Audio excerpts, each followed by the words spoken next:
All right. So any questions before we jump in?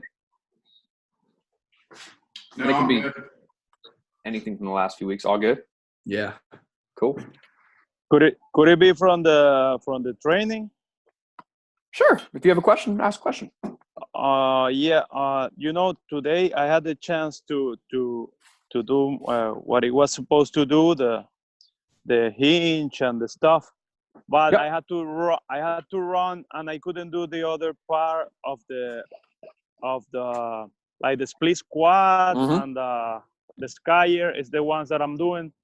Yep. Can I do them on the afternoon or Yeah. it would? Okay. Yeah. But doing like the warm up first, the Yep. same warm up. Yeah, make sure you're still warmed up. And even though like that's about the training program, right? Like within the Strength Faction coaching program, I think it's actually a solid question even towards program design of like, don't get so caught up. We call it the spreadsheet paradigm. Like people get so caught up in like, well, this is what's on paper. Like my client has to do it, or we have to figure out a way to get this done. Or your client may walk into the gym and you have this plan written for them. And you wind up, for us, like we ask 4 questions on paper. How many hours of sleep they got the night before? And we're going to see this today, but how many hours of sleep they got before they self-rate themselves on soreness and fatigue, on pain, and how they've done with nutrition in the last 24 hours. And if someone is just completely like in the tank and, we're looking at it going like, it might not be the best idea to do everything we had planned today. We have to be prepared for a client to maybe give pushback. Like, no, that's within the program. I have to do the program. Is that both, we as coaches do it to ourselves sometimes and our clients will do it to themselves. We don't have to do exactly what is on the program. One thing that I explain to people from day one, whenever they sign up for our gym, is that anyone that tells you otherwise is not being honest with you. Everything that we're asking our clients to do when we write a program, when we're coaching them on the floor, is an educated guess, right? There's no certainty. And that's one of the things that a lot of times clients seek us out for, is a level of certainty. And we can give them a more highly educated guess, a guess based on all the information that we've collected, what we learned in week 1 and week 2. And then the more experience we have, the more, as our friend Bill Hartman likes to say, the more if-thens we have in our mind. You start to run into things. You're like, okay, I've seen this before. I found this to work. But the unfortunate thing is that there is no certainty. So that program is an educated guess, and we can't account for things like you're saying, like where it's like, all right, well, I only had time for this. Cool. So do it then. And then if you have time to go back later and you want to do the second part, do the second part. And if you don't have time, that's okay. Some is better than none. So yeah, great question. Yeah, it's almost the same. If I think about precision nutrition way, it's just like doing something if you have the time. It's better than doing nothing. Is it just the same approach? Yeah, perfect equals failure. Okay. If you're waiting until the conditions are perfect, you're going to be waiting forever. The conditions will never be perfect. So yeah, it's true. Who's the quote? It's like, do what you can, start where you are, do what you can with what you have. I don't know. I'm probably butchering it, but it's everything. Yeah. It's everything. Thank you, Chris. Yeah, you're welcome. All right. Chris, just real quick. I saw you put up a post about Strength Faction, and if people that are in this aren't in that, I don't know if you want to get into it maybe at the end, but just maybe going briefly through what is Strength Faction and what that entails. Yeah. How did you wind up doing this? Like, do you know anything about Strength Factions? Maybe. Todd, okay. And I'm just like barely kind of peripherally familiar. And I saw he put up about program design, and that was an area I was looking to improve in. So that's kind of where I got it. Awesome. Well, so Strength Faction is it's a 4-month-long program that, full disclosure, a lot of people stay in. I mean, it's existed since 2015. We have people that are still in from 2015. So people go through it with like multiple times. Sometimes they step away and come back, what have you. But what we do is every 4 months, the curriculum starts over and it's updated to what it's essentially built off of the systems that we use in our gym. but from like a 10-mile view, it is personal development and time management in month 1, and like looking at getting, you know, your training. Basically the question that Roni just asked of like, okay, I'm real busy. Is it okay to break things up? Covering that, like making sure that we're taking care of ourselves first and foremost. So our nutrition, our training, our scheduling, all that kind of stuff. Then month 2, which is what we're in now, is program design. So this is included for anyone that's actually in the Strength Faction coaching program, has access to this. And then month 3, we actually get into coaching. So, you know, program design, I think as I started this thing off saying like, it's important, but it's not that important. It's no more important than any other part. And so the next part that's really important, but not any more important than program design, is coaching. And we don't approach it as just like, here's how you coach a client. Todd has it broken down into 4 parts, which is like the psychological component, coaching in different environments, helping people with goals. Cause like a lot of our clients, you know, come to us and it's either don't really know how to clearly articulate a goal, or they have maybe some simple aesthetic thing, but they don't even understand like what that's really going to be like. Maybe they don't fully believe they can be what it is that they think they want to be. But basically the coaching course takes us through uncovering all of those things and then guiding people to their version of success. And then what happens after that, right? Like, so same thing, we have it as part of the program design presentation today, day 1 to goals done. Now what we call it. And we have the coaching component of that as well. And then after that, we get into expansion. So like writing, podcasting, all kinds of stuff, but just like all the other things that kind of work for like your branding. And it's kind of a dumb term, not really a big fan of branding, but you know what I mean? Like things to like promote yourself. So yeah. Cool. So I'll be hitting up everyone individually on that in the coming days. So cool. Great. Yep. Cool. Thank you. Yeah. So second part of program design. So last time we went over selecting repetitions, the number of sets that we're going to do. We talked about conditioning. Today is going to be more the part that I think, at least from going and doing these in person, that everyone's like waiting to hear, which is starting to talk about selecting exercises. And kind of works off of Roni just asking the question about, you know, breaking up training. And it led me to say that writing a program is honestly an educated guess, hopefully a more highly educated guess based on how well we did in what we covered in week 1, in week 2 with our intake questionnaire and like the interview and then our personal orientation session. But at the end of the day, it is an educated guess. So we're going to walk through that. Basically, today's presentation could be how to make a better educated guess and what to do if it doesn't work is what we're going to walk through. So and then we'll put it all together and we'll talk about progressing people over the long term with their training and a few other things. So just like all the other ones, if I say something that leaves you confused or you just have like it brings up a question, feel free to interrupt me at any time. I'd rather address the question right there where it makes sense than you try and remember what it was later on. So.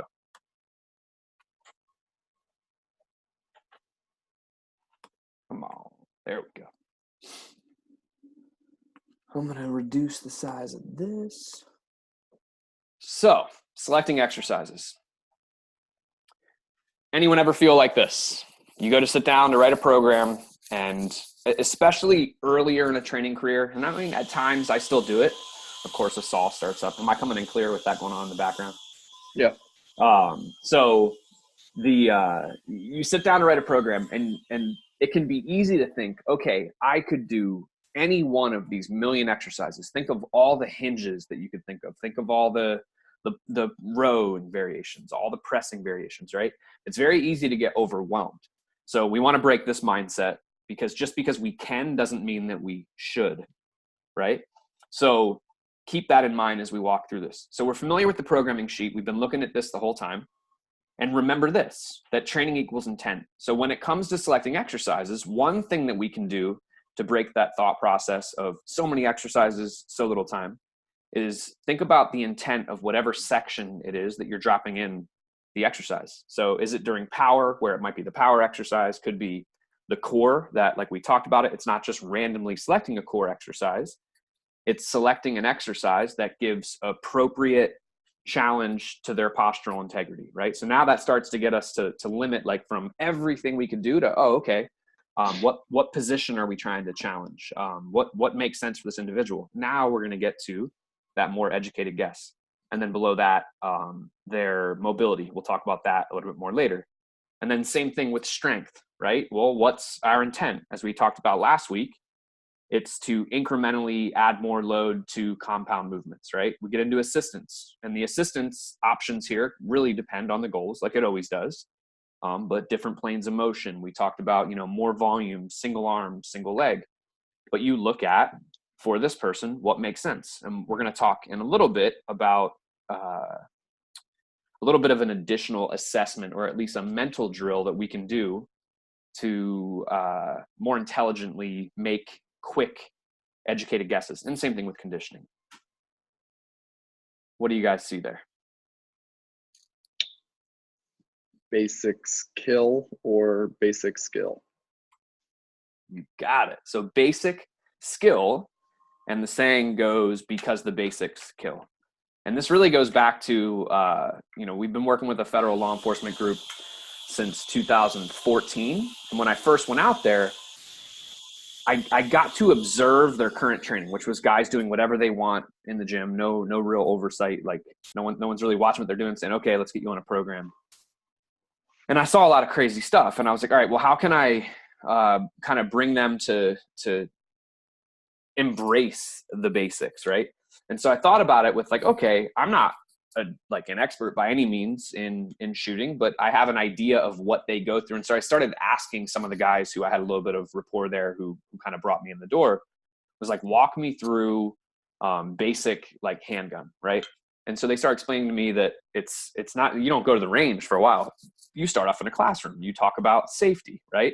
And then once you get through all this stuff to do with that, you're not even handling a real gun. You're handling these, like, blue plastic guns. And then once you get a real gun, there's no ammunition. You're learning how to take it apart, clean it, put it back together again, all these things for in case something goes wrong and it jams, whatever.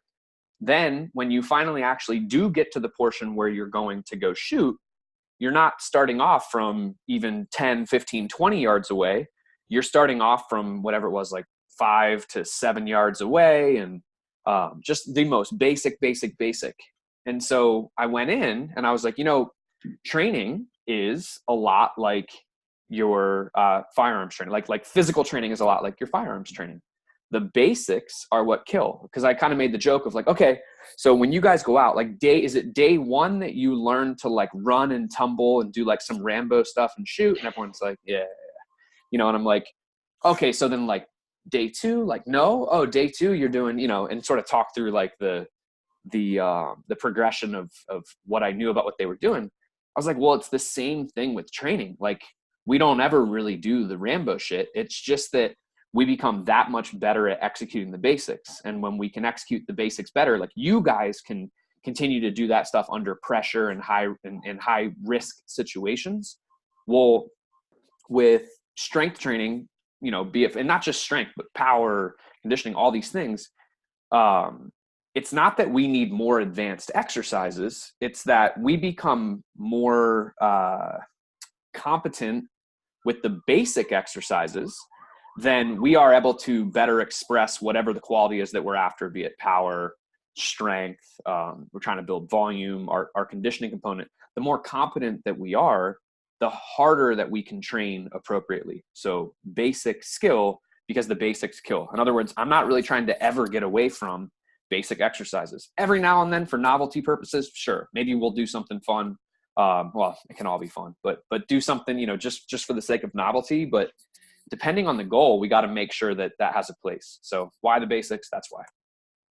So I mentioned a quick assessment. It's not really an assessment, but like a quick, like, mental drill that you can do when it comes to selecting exercises. And there's not really, there's nothing new under the sun. No one's really inventing anything anymore. But this is the one thing that I feel like I've been able to contribute beyond kind of putting other people's thoughts together into a system like this, is what I call the goal intent skill down up assessment. And so this is what, at some level, I run through anytime I'm writing someone a program and thinking, okay, where are we going from here? Especially a new program, right? So it works like this. What's your goal, or what's the person's goal? So then what's your intent, and how's your skill? The second part to it, that's the down assessment. The up assessment is, does your skill allow you to express your intent so that you can meet your goal? Okay. So if we think about it like this, I'm sitting down to write someone's program, and right at the top, we've got A1. We're going to do a power exercise. So my goal is to select a power exercise that they can, whatever makes sense for them, right? So maybe I'm working on some type of like hinge mechanics, so I'm going to choose to go with a kettlebell swing, right? Well, what's my intent with that kettlebell swing? Velocity, right?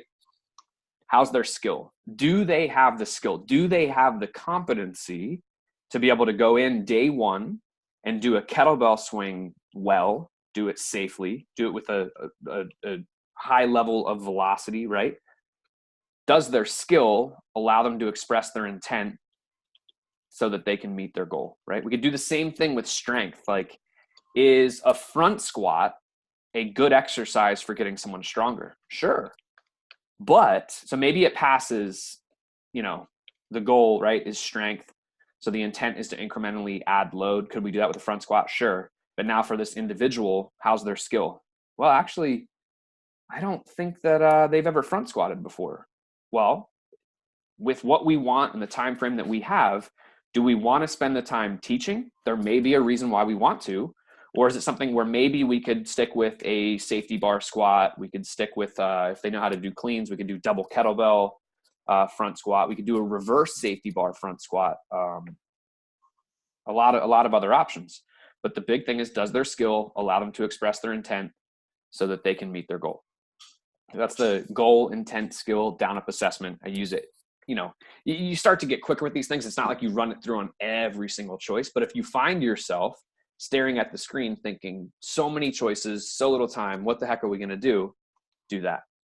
The next thing whenever it comes to selecting exercises is, with our system, what we're doing is we're pairing non-competitive exercises together. And remember, we're rounding out those full body training sessions. So let's go to strength. We were just talking about the front squat. Let's say that we chose to go with a safety bar squat, right? That's a lower push. We're going to pair that 9 times out of 10. Of course, there's always exceptions to the rule, but with most of our Gen Pop folks, day one, we're going to maximize our time. We're going to pair that, safety bar squat. We're going to pair that safety bar squat with some type of a pull. So maybe it's going to be inverted row. It's going to be a chest supported dumbbell row, any pull whatsoever, right? And then for their assistance, we could round out the full body day. And maybe they're going to do single leg RDLs, which would be a lower pull. And we're going to pair that with an upper push, maybe some type of a dumbbell press, a landmine press, right? Like the options are endless. Or we could look at it as balancing out our strength days on both workout A and workout B. So since we did safety bar squat and chest supported dumbbell row on workout A, lower push, upper pull, our main strength on workout B, we're going to choose a lower body pull strength variation. So maybe some type of a deadlift, say a rack pull deadlift. We're going to pair that with an upper push. Okay, dumbbell bench press, right? So rounding it out that way. So both on a more micro level on the day, round out full body when it makes sense to, if we're going to be doing assistance. Also on the week with strength and strength, right? So really what I just said right there, just kind of showing it on one screen, right? So our strength is on between the 2 days covers full body. Our assistance between the 2 days covers full body. And then our power, you can see overhead medicine ball throw. It's going to be like a linear power drill. Water pail medicine ball throw, we went lateral, like rotational power. Plank, we're going prone core. Tall kneeling static Pallof press. I think I mentioned on the last call, I wouldn't normally jump in there. This is a little bit of an older program. A lot of times, and by a lot of times now, I would say all of the time, we want to see competency in static or low threat positions, both prone and supine, before we start managing resisting rotation, like adding in anti-rotation work. So I do know from this person that it worked out just fine. So it's not to say that you can't start here, but today we go prone and supine first, and we start basic and work our way out to more advanced from there. But that's what that looks like to be a balanced out day. So in terms of basic exercises, do not take what I'm showing here as being like the end all be all, like here's all the exercises. But this is a pretty good representation of our exercise database at the gym. We don't use a lot. So a plate squat, a body weight squat, goblet squat, double kettlebell front squat, Zercher squat, safety bar squat, front squat or back squat. I'm not saying it has to go in that order because especially double kettlebell front squat, someone has to know how to clean those kettlebells into the position. But I would say that goblet squat almost always for us, once they pass the strength standard, is going to jump to Zercher squat or safety bar squat. And that's pretty much always at the coach's discretion. We'll write on their program Zercher or safety bar squat. So the coach will have a conversation with the client on the floor and determine where we want to go. So the lesson there is that if you find yourself being like, I don't know, should this person, that exact example, should they Zercher squat? Should they safety bar squat? Well, why don't you write on their program Zercher squat or safety bar squat? And then after that, in parentheses, we write circle choice. If a client has more time training with us, more general movement competency, we'll let them make that choice and circle it. So that would be, speaking of a client who's more advanced, you're just torn of like, I don't know, what would they like more, like blah, blah, blah. Give them a little bit of choice. Or they're new and you're just not certain where to start them. Well, now it's more on the coach. Put in your options and tell the coach to circle the option that makes sense for that client as they work through it on the floor. You don't always have to be certain. You can put down options. But generally, this is a pretty good pathway of kind of how we'll flow through. And then it's not that we wait to get to split squat and lunge variations later. These are just separate, but other, lower body push, all kinds of split squat and lunge variations. Like it says, variety of implements, variety of directions, and then step ups, variety of implements, variety of directions. And then for lower pull, kind of the same. Handcuff hinge for patterning. We start everybody at kettlebell deadlift. Kettlebell deadlift moves on to the RDL. RDL moves on to the rack pull deadlift, which can move on to block pulls, or maybe we just start lowering the rack. And then maybe they go to hex bar deadlift. Some of our clients do, but a lot of our clients stay with rack pulls and eventually get to the floor. Some go to hex bar. There's no like hard and fast rule there. Other lower body pulls, supine leg curls, variety of implements, meaning, we could do those on a suspension trainer. We could do them on a stability ball. We could do them with sliders on the ground. Lots of ways that we could add variety to that and find appropriate challenge. Glute ham raise. And then we can get into single leg work, single leg RDL, variety of implements. I could even say variety of directions or planes on that, because we can get into like rotational single leg RDLs and things. And then more at the velocity side of things, swings, which would build into all of our foundational kettlebell work. Upper push. Push-ups, lots of varieties, modified before the floor, landmine press, dumbbell chest press, bench press, overhead press with a variety of implements. All of these things could say variety of implements, right?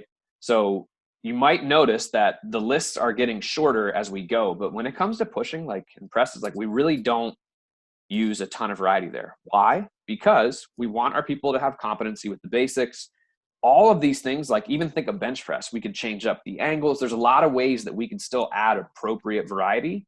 It's not that we need to go on Instagram and look up hashtag, I don't know, presses. I don't even know what that would be a hashtag, but and try and find variety. We find people do just fine with all kinds of iterations of these 5 things right here. And then we get into pulling. Another very short list, even shorter than the last. Inverted rows, single arm rows, variety of implements, variety of angles, bent over rows, same thing. Pull-ups, variety of grips, right? Bless you. And the other thing that I would say is,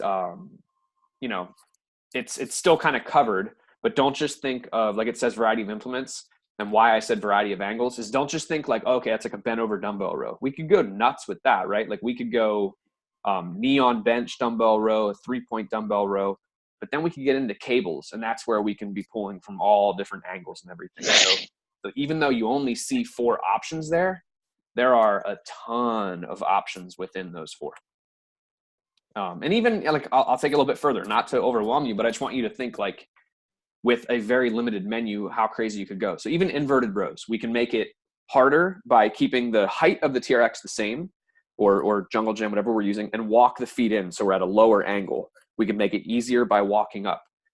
We could elevate the feet, right? We could get into single arm inverted row variations. There's all kinds of things. We could add fat grips if we want to challenge their grip a little bit more. There's so many ways that we could still stick with the basics, and we could add appropriate challenge to it by messing around with different variables, tempo, all kinds of things. And we'll talk more about that in a bit. And then core. Like I talked about, we start really, I mean, as basic as it gets, would just be making sure that someone can get into a good tall and tight position, both prone and supine, and breathe. And then we can start to add, challenge there, be it that they're now elevated in a plank or that they're holding like a static dead bug. We could add movement to that where it becomes like a moving dead bug, body saws, all kinds of things.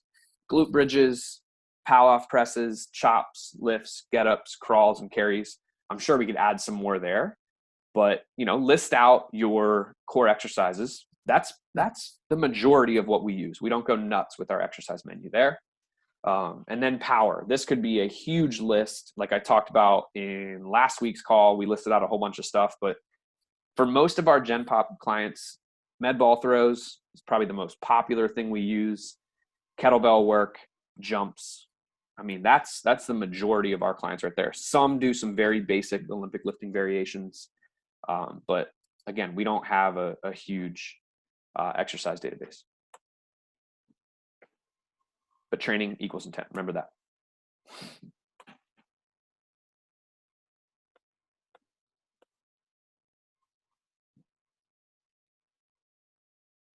So we're going to talk a little bit more about that in a minute. But the big thing right now, and this will be in the action steps, is making menus of your basic exercises. And the shorter that menu, the better. And I'm going to totally butcher the story of what it was, but I remember hearing Dan John speak years ago.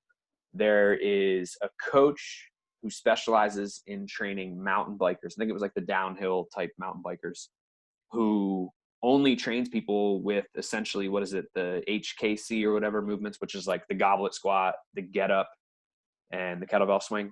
That's it. They do goblet squats, they do get ups, and they do kettlebell swings.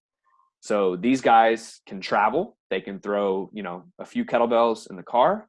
They can do that stuff anywhere. There's a lot of ways that he could add challenge that we'll talk about in a little bit here with loading types. And you could say, well, these guys are going to get bored, but these guys aren't training for entertainment with that. They're training to be able to excel at their sport. And, again, I don't remember exactly how the story went, but I do remember Dan saying that this guy is incredibly, incredibly successful with that approach. So pretty cool. So make your menus. Next up, selecting exercises, moving beyond the intent. You might find yourself overthinking things still. How do I really know I'm selecting the right exercises, mobility, all that other jazz? I have good news for you. You don't. You don't know. You don't know until you actually get on the floor and try this stuff out. And then that's where we can make adjustments as needed. But you really don't have certainty until you actually try this stuff out on your real live human being client. But there's also good news in that. There's a chance that what you program won't be the right call, and that's totally okay. Since we know that, what we want to do is we want to go back to the exercise menu, right? So let's say that we decided to add a goblet squat. This person's new in our facility. We should know, we should have certainty on this much because of their personal orientation. But we program a goblet squat. Someone hasn't done it in a while, and we're like, I think goblet squats are going to be good this month. What the next thing that everyone should go do is make 2 down, 2 up scenarios for every single exercise. Even if just mentally you have them in your head, totally cool. If this is new and kind of foreign to you, do this on paper, and it will kill all of the anxiety that you may have when you go to deliver that program. If you ever overcoach someone, you're on the floor, you're going to have them do, let's use a goblet squat, and it's just like their knees are caving in, or they can't find the right depth, they're quarter squatting it all the time, whatever it may be. For some reason with the goblet squat, this loaded squat variation, they're struggling. Now, in our facility, we have a rule that we call 3 and out. So you have, on that one variation, exactly as they're doing it now, you have 3 interventions before we need to change something. And those interventions could be as simple as you give a quick cue, okay, didn't work. maybe you walk up and you give them some, as long as they're cool with it, some type of like a tactile, like, hey, you know, push out into me, whatever. And then a third thing, not working. The last thing that you want to do is make your client feel really stupid. Be like, no, not like that, like this. And so 3 and out, right? But what do you do at the out? You're just like, okay, forget it. We're going on to something else. No, you want to have your 2 down scenario in mind. So someone's struggling with the goblet squat, right? Well, maybe, you know, and I just put these in here as examples. The variations could be endless, but you have to have a thought process of where you could go. So maybe they're struggling with depth, or they get to a certain level and they kind of drop into the hole and they come back up. Well, we could have them do a goblet squat to a box, which is different than a goblet box squat. A box squat would be that like power lifter style, vertical shin, like reach the hips way back. I'm talking about using a box, goblet squat to box, as a reference point. So squat down, tension, tension, tension, touch the box and come back up, right? And if that's not working, maybe we need to go even easier, and it's them having the load in closer is hard for them to manage. So we go to a reaching plate squat where the load goes out as they squat down to help them stay a little bit more upright, and it comes back in as they come back up. And, you know, we could keep on going. We could go easier than that. But if you have 2 down in mind, you're going to be pretty good for those 3 and out situations. Then that client, you know, you write this program, and this client's going to be on this for 4 to 6 weeks. Now let's imagine that for some reason, goblet squat, here's a good reason why someone might want to move on from the goblet squat. In our facility, they're passing the strength standard. And for them to go heavier, it would be the arms holding the kettlebell would be the limiting factor, not their strength on the squat, not the weight of the kettlebell on their legs, right? So that would be an appropriate reason to go up within the same program. Obviously, you're not necessarily going to be writing on their program, all right, we're going to go here, we're going to go here, we're going to go here. But we want to have that thought process in mind. So in our facility, it's just kind of a given. Once someone passes the goblet squat strength standard, we're likely going to go on to either the Zercher squat or safety bar squat next. And we can do that right within that program. There's no magic to those 4 to 6 weeks that we have to wait, because we have a solid why for moving up. That being said, we wouldn't just randomly be like, you know, all right, this week we're going to Zercher squat, next week we're going to safety bar squat, and then after that we'll do front squat, and just keep changing and changing, because that basic skill, because the basics kill, right? We want to make sure that we talked about the different weeks last week, where it was the base week, and then it was train week, and then it was PR and go home, and then it was reach week. If we're changing exercises every single week, we're not going to have the numbers to train off of and make decisions from each week. So we do want to make those changes as little as we actually need to keep this person progressing forward. But 2 down, 2 up, always have those in mind. And then, as I have a note right here, if you progress, you'll need to update your 2 up. So if we did go from goblet squat up to a Zercher squat, you know, the likelihood of them progressing up, you know, 2 more within that month, very low, but still you do want to have that thought process going. And now think about, this person finishes their phase, you go to sit down to write their next program. You're not thinking, going back to that early slide that was like so many choices, so little time. You're thinking, okay, how's this person been doing? What is the intent of, you know, the next month? Like, where are we going from a repetition standpoint? Remember, we pre-selected our reps. Are the reps dropping down, so intensity is going up? Okay. Is the variation that they're currently on appropriate for that intensity? Or do we maybe want to go down one where they can train with a higher intensity? Or maybe for some reason we want to go up. You know, maybe they decided to finish out the month with the goblet squat, even though they passed the strength standard. But now we're going to be getting after it with more strength, and the arms are going to be a limiting factor. Now it's time to go up. By having that 2 down, 2 up scenarios, 2 down, 2 up options in your head, it makes that exercise selection very, very easy, because you look at the reps, okay, goal, intent, skill, down up assessment, what makes sense, boom, plug it in. That makes it sound like it's going to take forever. This is a real quick, you know, mental drill to do, and boom, put in the exercise. And then exactly what we talked about to kick this thing off with Ronnie's question, perfect equals failure. And we aren't going to have certainty that's going to work. And so we still have 2 down, 2 up in mind of what we can change to if for some reason this isn't the best choice. But sometimes we do run into those things on the floor where it's not changing the the implement. It's not changing, you know, the tempo or whatever. Something else has got to change. And this is where the 4x4 matrix would come in. And this is Dr. Greg Rose that I think kind of brought this to the world. And it's, in my opinion, I think one of the best cheat sheets that you could possibly have for coaching on the floor. So on one side of the 4x4 matrix, we've got the position that someone is in. So starting from the bottom, standing, we could bring them down to kneeling, we could bring them back to quadruped, or we could bring them to prone, supine, seated, non-weight bearing, right? On the right side would be this spectrum of resistance all the way down to no resistance and even using pattern assistance. So it's this resistance, no resistance, pattern assistance spectrum. So to think about this on with an example, if someone was doing a deadlift, they are standing and they're using resistance, okay? 3 and out rule. We come up and we go to make our intervention and we're like, all right, you know, go ahead. You know, if let's say that their back is rounded, they're rounding over to come down and get to the bar. So we're like, hey, tall and tight as we go for that bar, whatever cues you're yelling out, not working.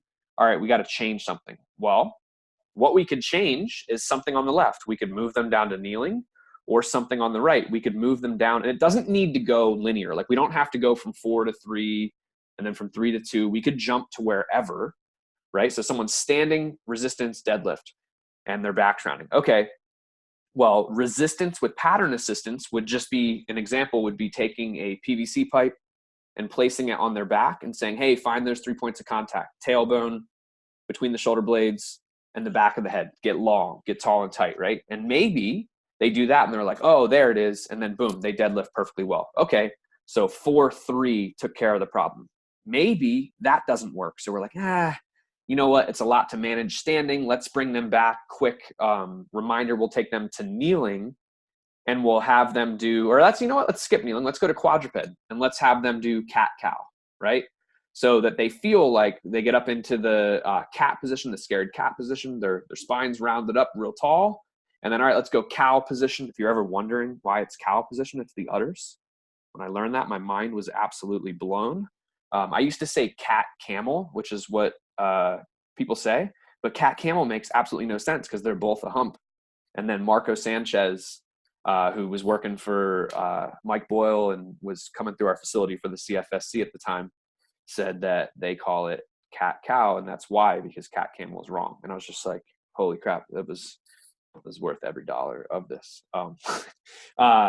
And also, if you want your clients to feel more hardcore than saying cat cow, you can say tiger, which is just a more badass cat, and bison, which is just a more badass cow. So tiger, bison. All right.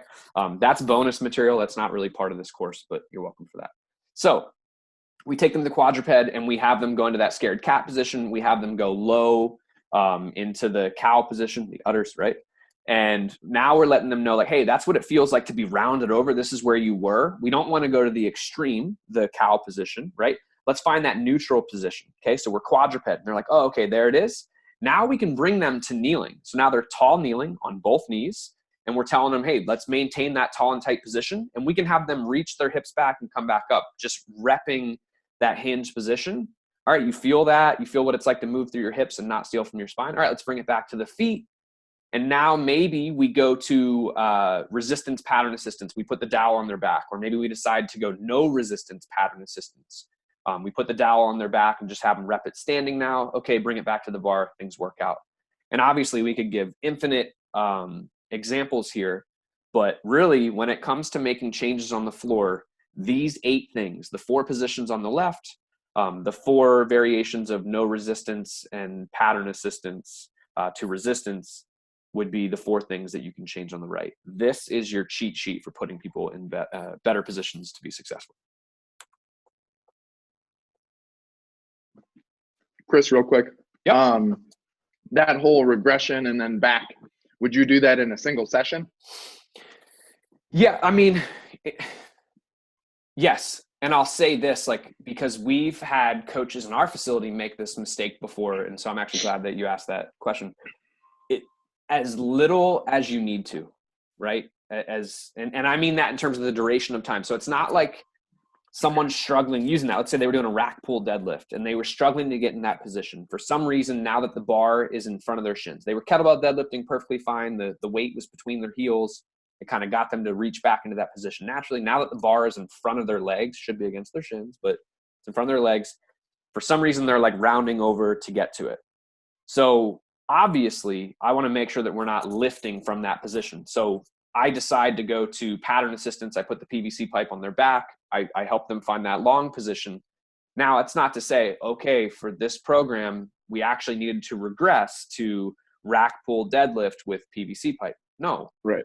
Hopefully, that one exposure helped them to feel it. All right, go. Now, anytime they're going back to it, I made a note, and we'll talk about making those notes here in the very next slide. In fact, right here at the bottom of the program, use this space to report any problems, concerns, injuries, modifications to the program. So I would put an asterisk on their rack pull deadlift section of the program, and then that would alert the coaches to flip it over. And it would be like on, let's say the 28th, on 10/28, we used a PVC pipe to help so-and-so find tall and tight, yada, yada, yada. But we immediately go back to doing the lift perfectly well. But we make this note that worked. So if it ever happens again, we know that we can go to that, right? Cool. And what I was getting at, the mistake that was made before is like, I'm trying to think of why it was, but basically having people doing a pull down, like a tall kneeling pull down, and we'll sometimes use a kettlebell held in the rack position to teach someone to stay tall and tight, so they're not like rounding, like going just like leaning into it. So get here, and it's kind of that irradiation of like staying tall and tight. And what we started to see was one of our coaches was like, oh, I like that. And it started making its way into everyone's program for a month at a time. And we're like, hey, dude, that is a correction to help someone find that tall and tight position. As soon as we can do it without, we should be doing that without. We don't want to depend on that strategy from here on out. Make sense? Okay. Yeah. Thanks. Yeah. So on the back of our programs, this is what the questionnaire looks like, and we'll talk about everything on there. But at the bottom, there's this coach's notes area. So to the example I just gave, basically we would put an asterisk on the front side of the program, and then back here, we would put a note with as much detail as possible about what's going on. And really, you might look at that. Maybe you're in a one-on-one scenario, and you're like, well, like I'm the only person that sees, this client, like not as big of a deal. No, it is as big of a deal, because you will forget. You will forget so many things, even though at the time something seems like a big deal and you're like, oh, I'll remember this. It's Monday. I'll remember this come Thursday. No, you won't. There's a really good chance you're going to forget stuff. So even if it's just you, make notes as soon as you're done with that session, or, if there's an opportunity to during the session, you don't want to spend the whole time looking down and writing, but document any of these changes with as much detail as possible. And while, last week I said that we have our clients track their weights and write all over their program, this is a section that the coach writes in, not the client. All right. Questions on any of that? So selecting exercises, limited exercise menu, right? And we use that goal, intent, skill, down-up assessment. We keep in mind what section of the program it's going into. All of those things keep us from overthinking exercise selection. And then once we actually do select exercises, or select an exercise for whatever section of the program, a really good way to save from having a headache when it comes to things not working the way that we thought they would is to have that 2 down approach and have the 2 up approach. It's going to make everything so much easier. And even when we go to write that person's next program, that 2 down, 2 up could come into play. We're going, lower reps, heavier weight. Maybe for some reason we want to regress the movement so they can train harder, or we want to progress the movement for whatever reason.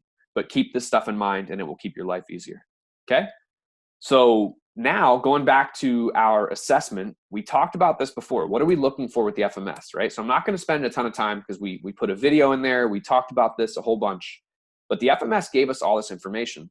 And we don't want to forget that when it comes to writing the program. So think about these questions that we answered here. Can they squat? Can they balance on one leg? Can they lunge or split squat? Are they stable in half kneeling? Can they get into the range of motion for training pain-free? That range of motion being overhead.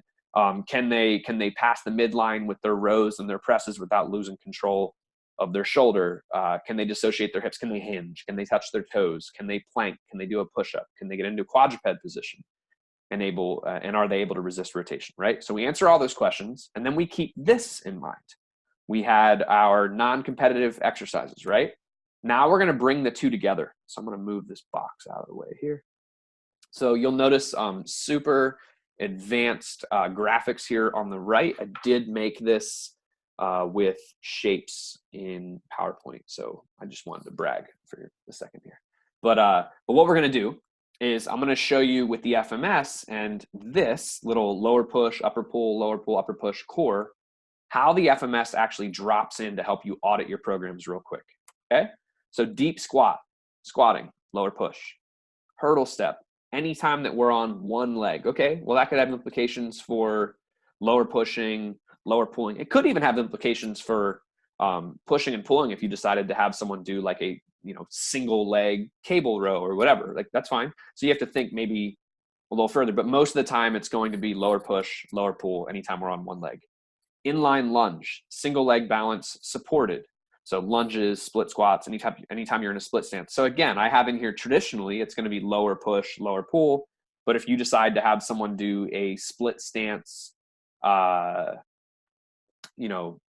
row or a half kneeling cable row, and the question, can they split squat? Can they split stance? Are they stable in half kneeling? If the answer was no, that's still going to impact your programming choices, right? Shoulder mobility, pushing, sometimes pulling. So we put our X's there on pushing and pulling, upper push, upper pull. Active straight leg raise, hinging, okay, that's lower pull, and core. So now we put an X out in front there for core, and then trunk stability, push up, core, and horizontal pushing. Rotary stability, crawling, locomotion, rotation. So we put that under core, and that is out front as well, okay? Now, same exact information, just on our guy again.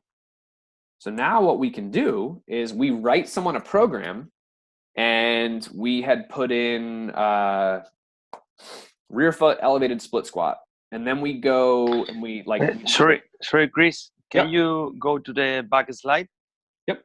The previous one? Yep. Yeah, that's it. Okay, thank you. I love that way of thinking. Really interesting. Yeah. Was there a question in it, or you just wanted to see something again? No, just see the slide only. Yep. Because I having notes. That's okay. Thank you. No, you're welcome. And this next slide is the same exact thing. It's just that instead of putting the X's, I put each thing, each name of the FMS screen where the X was. So, going back to the example I was starting to give, you are pulling up someone else's program that this new client reminds you of, and for some reason, I don't know why this would be on their first program, but they had rear foot elevated split squat.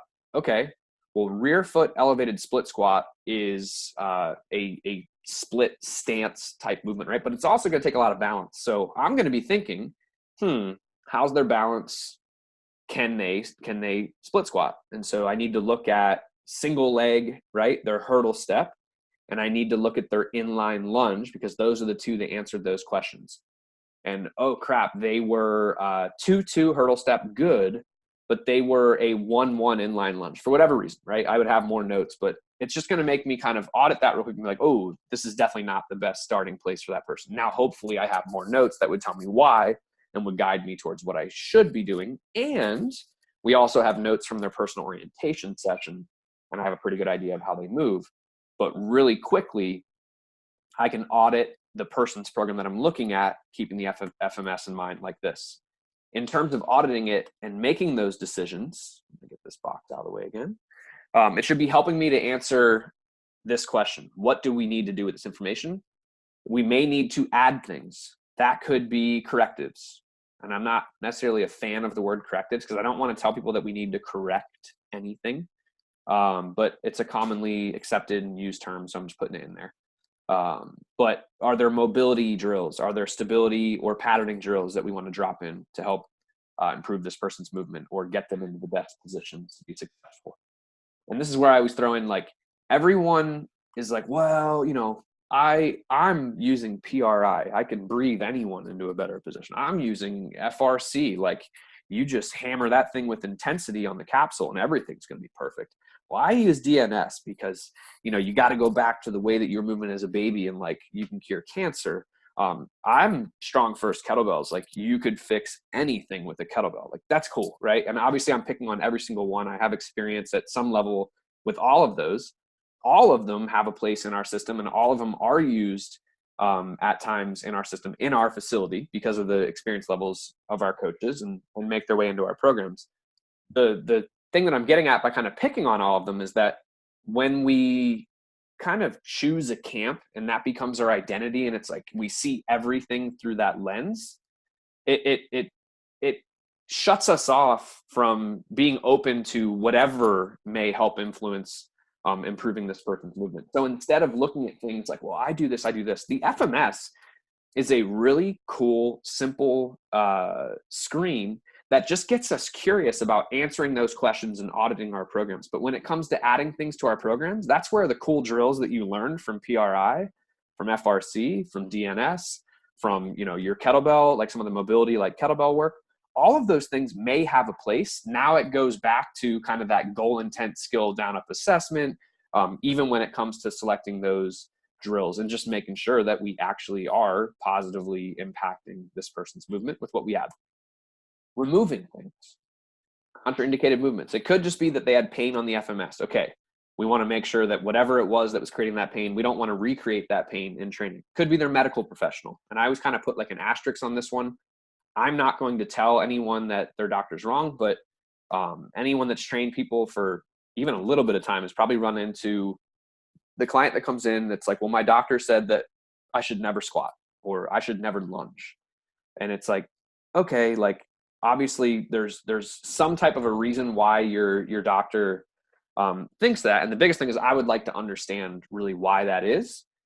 But most of the time I kind of make this I don't even want to say it's a joke because I really mean it. It's like, if you've ever seen those memes on Facebook or Instagram where it's like, my friends think that and it's a picture, and my mom thinks that whatever. And then it's like, I think that and then it's like, and it's 4 different pictures that are like, different iterations of the same thing, but one's like real extreme and scary. Another one's real cool, whatever.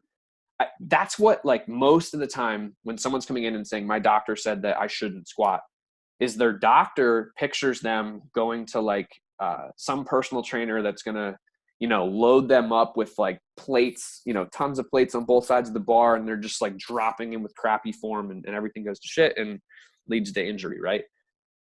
But at the end of the day, it's like, well, okay, do you go to the bathroom? Do you like sit down on the toilet and get back up? Okay. At some level, that's a squat. Like you're sitting down and you're standing back up. So you do squat. So there's a spectrum. And so that's where we want to seek to understand, like, okay, well, what is it that they don't want you to do? Ideal world would be get in touch with that doctor and be like, hey, the client says that they're not supposed to squat. Can you fill me in on what's going on and what would be appropriate? And most of the time we find that it's just simpler to tell that client not to squat, simpler for them to tell their patient not to squat, because it's saying to them like, oh, well, it's a spectrum and you could do this, but don't do this. And unfortunately, a lot of times they just don't even have the training to be able to make those appropriate choices. And they aren't thinking of that person working with a professional that's thinking about getting people into best positions to be successful. But the big takeaway is if their doctor said that they shouldn't do it, and because of that, they're really nervous about doing it, they absolutely shouldn't be doing it. But if you have a conversation and they're like, yeah, I don't know, I don't even fully understand, try and connect with that doctor, that PT, that chiro, whoever, seek to understand and find best positions to be successful with training. And then last but not least, feedback from the client. If one of our clients is like, that doesn't feel good, I don't like that, I don't want to do that, even if it doesn't have to do with the FMS, they don't have to do it. They don't have to do it. Everything's a choice, right? Within reason, it's like everything's a choice, but this is the way that we do things here. But I can only think of like 2 people ever that there was just like, this is not a good fit, because clearly you just want to be doing like really low intensity yoga and aerobics, and there's no point in you training here with us. And then what we may want to modify. I'm going to move this box again because it seems to be covering. There we go. In terms of what we may want to modify, volume, and these are not in order, right? This is just examples: volume, load, range of motion, stance, implements, et cetera, et cetera. But that's the big thing is the FMS. We look at it on our little stick figure guy. We audit the program quick, and we just get curious as to whether things should be added, removed, or modified from their program. Questions on that? Yeah, just real quick, kind of on topic, but just with respect to like comfort with an exercise, like do you have a lot of people that are initially not comfortable with the Zercher? I feel like with the the placement of the bar and all of that, and how do you go about addressing that? Yeah, great question. Two ways that we address it. One is a simple thing, if you have it, is to use an axle bar, a fat bar. Okay. So just a fatter bar. If you don't have that, so I'll say actually three things. If you don't have that, but you have those fat grips, there's like the blue ones and the orange ones, put fat grips over the bar. And just by increasing the diameter, it's more comfortable on like the tendon there, right? The third option would be, and it could be any number of things, but wrap something around the bar. So the traditional like pads for squatting typically aren't wide enough, but this really came about. One of our clients just brought one in years ago, and now we have actually bought multiple and have them in the facility. They're some type of like insulation cover for piping. It's you just go to like Lowe's, Home Depot, whatever, and they are these black like foam. They're cut right down the middle like a squat pad, but they're a little bit thinner. And they're just super cheap. Where that flat pad will probably run you like $30 some. These are like a few bucks, and you buy them in a real long length, and you cut them, and we just have them sitting off to the side with the PVC pipes. So cool. And then of course, like there's still gonna be people who at a certain point, like the weight, it might just be that now, okay, it's easy to manage the load with it being right at center of gravity because it's like almost in line with their navel. Like that's an easy way to progress someone squatting, but there will come a point where like the weight is just too much for some people's comfort level. Okay, now let's go to a little bit more of an advanced progression up from there in terms of managing it, because it's going to be up higher and more to manage with our spine in a safety bar squat, but still easy to teach. Chris, what about if you have the option of choose the safety squat bar? Do you prefer to use also the third chair squat in between or not? Use what between? If I can go from bottom up kettlebell squat to third chair squat and then to safety squat bar, or the case is to use or not to use the third chair squat. Because here in Spain, it's not really common to personal trainers to use this kind of squat, and I don't think if people is used to see or to try that, and I have no experience coaching this exercise. Yeah. So I don't know how we could use or don't use it and choose another option, but that could be similar. One, you said bottoms up kettlebell squat. Yep. Awesome variation that wasn't in our exercise list that actually does. That would be something that I probably could throw in there, because we, not a ton, but we do use that. That's just, if someone is struggling with tension during the squat, I think this is worth mentioning, and then I'm going to answer your question. If someone's struggling with creating tension during the squat, having them hold the bottoms up kettlebell like in the rack position just turns everything on in terms of irradiation, because they're so focused on getting that to balance that just like quick way to clean up someone's squat. So great point there, and that being a somewhat advanced but still like a regression of like teaching someone to squat well. And then you said that, you know, you could see going to Zercher and then to safety bar, but if I understood you correctly, it's not common for people to Zercher squat. You're not sure how your clients will take to it, so could you bypass it? And my answer would be, yeah, you absolutely could. But I will say that it's not common anywhere. like you're not going to walk into a gym, most gyms in the States, and see people, especially like an open, you know, you just go to like Gold's, LA Fitness, whatever, like our big box gyms here. You're not going to see people Zercher squatting. And even with us, like it was occasionally in programs And it was like maybe in late 2017, we started using it as a step to go from goblet then to Zercher because it was easier to control at our center of mass. There wasn't as much spinal loading, and then to safety bar. And it was just like when we gave our people a why, sure, some were like, this is really uncomfortable. We're like, that's okay. All right, let's wrap it. Like, let's put a hoodie around it, whatever at that time, because we didn't even have those pads.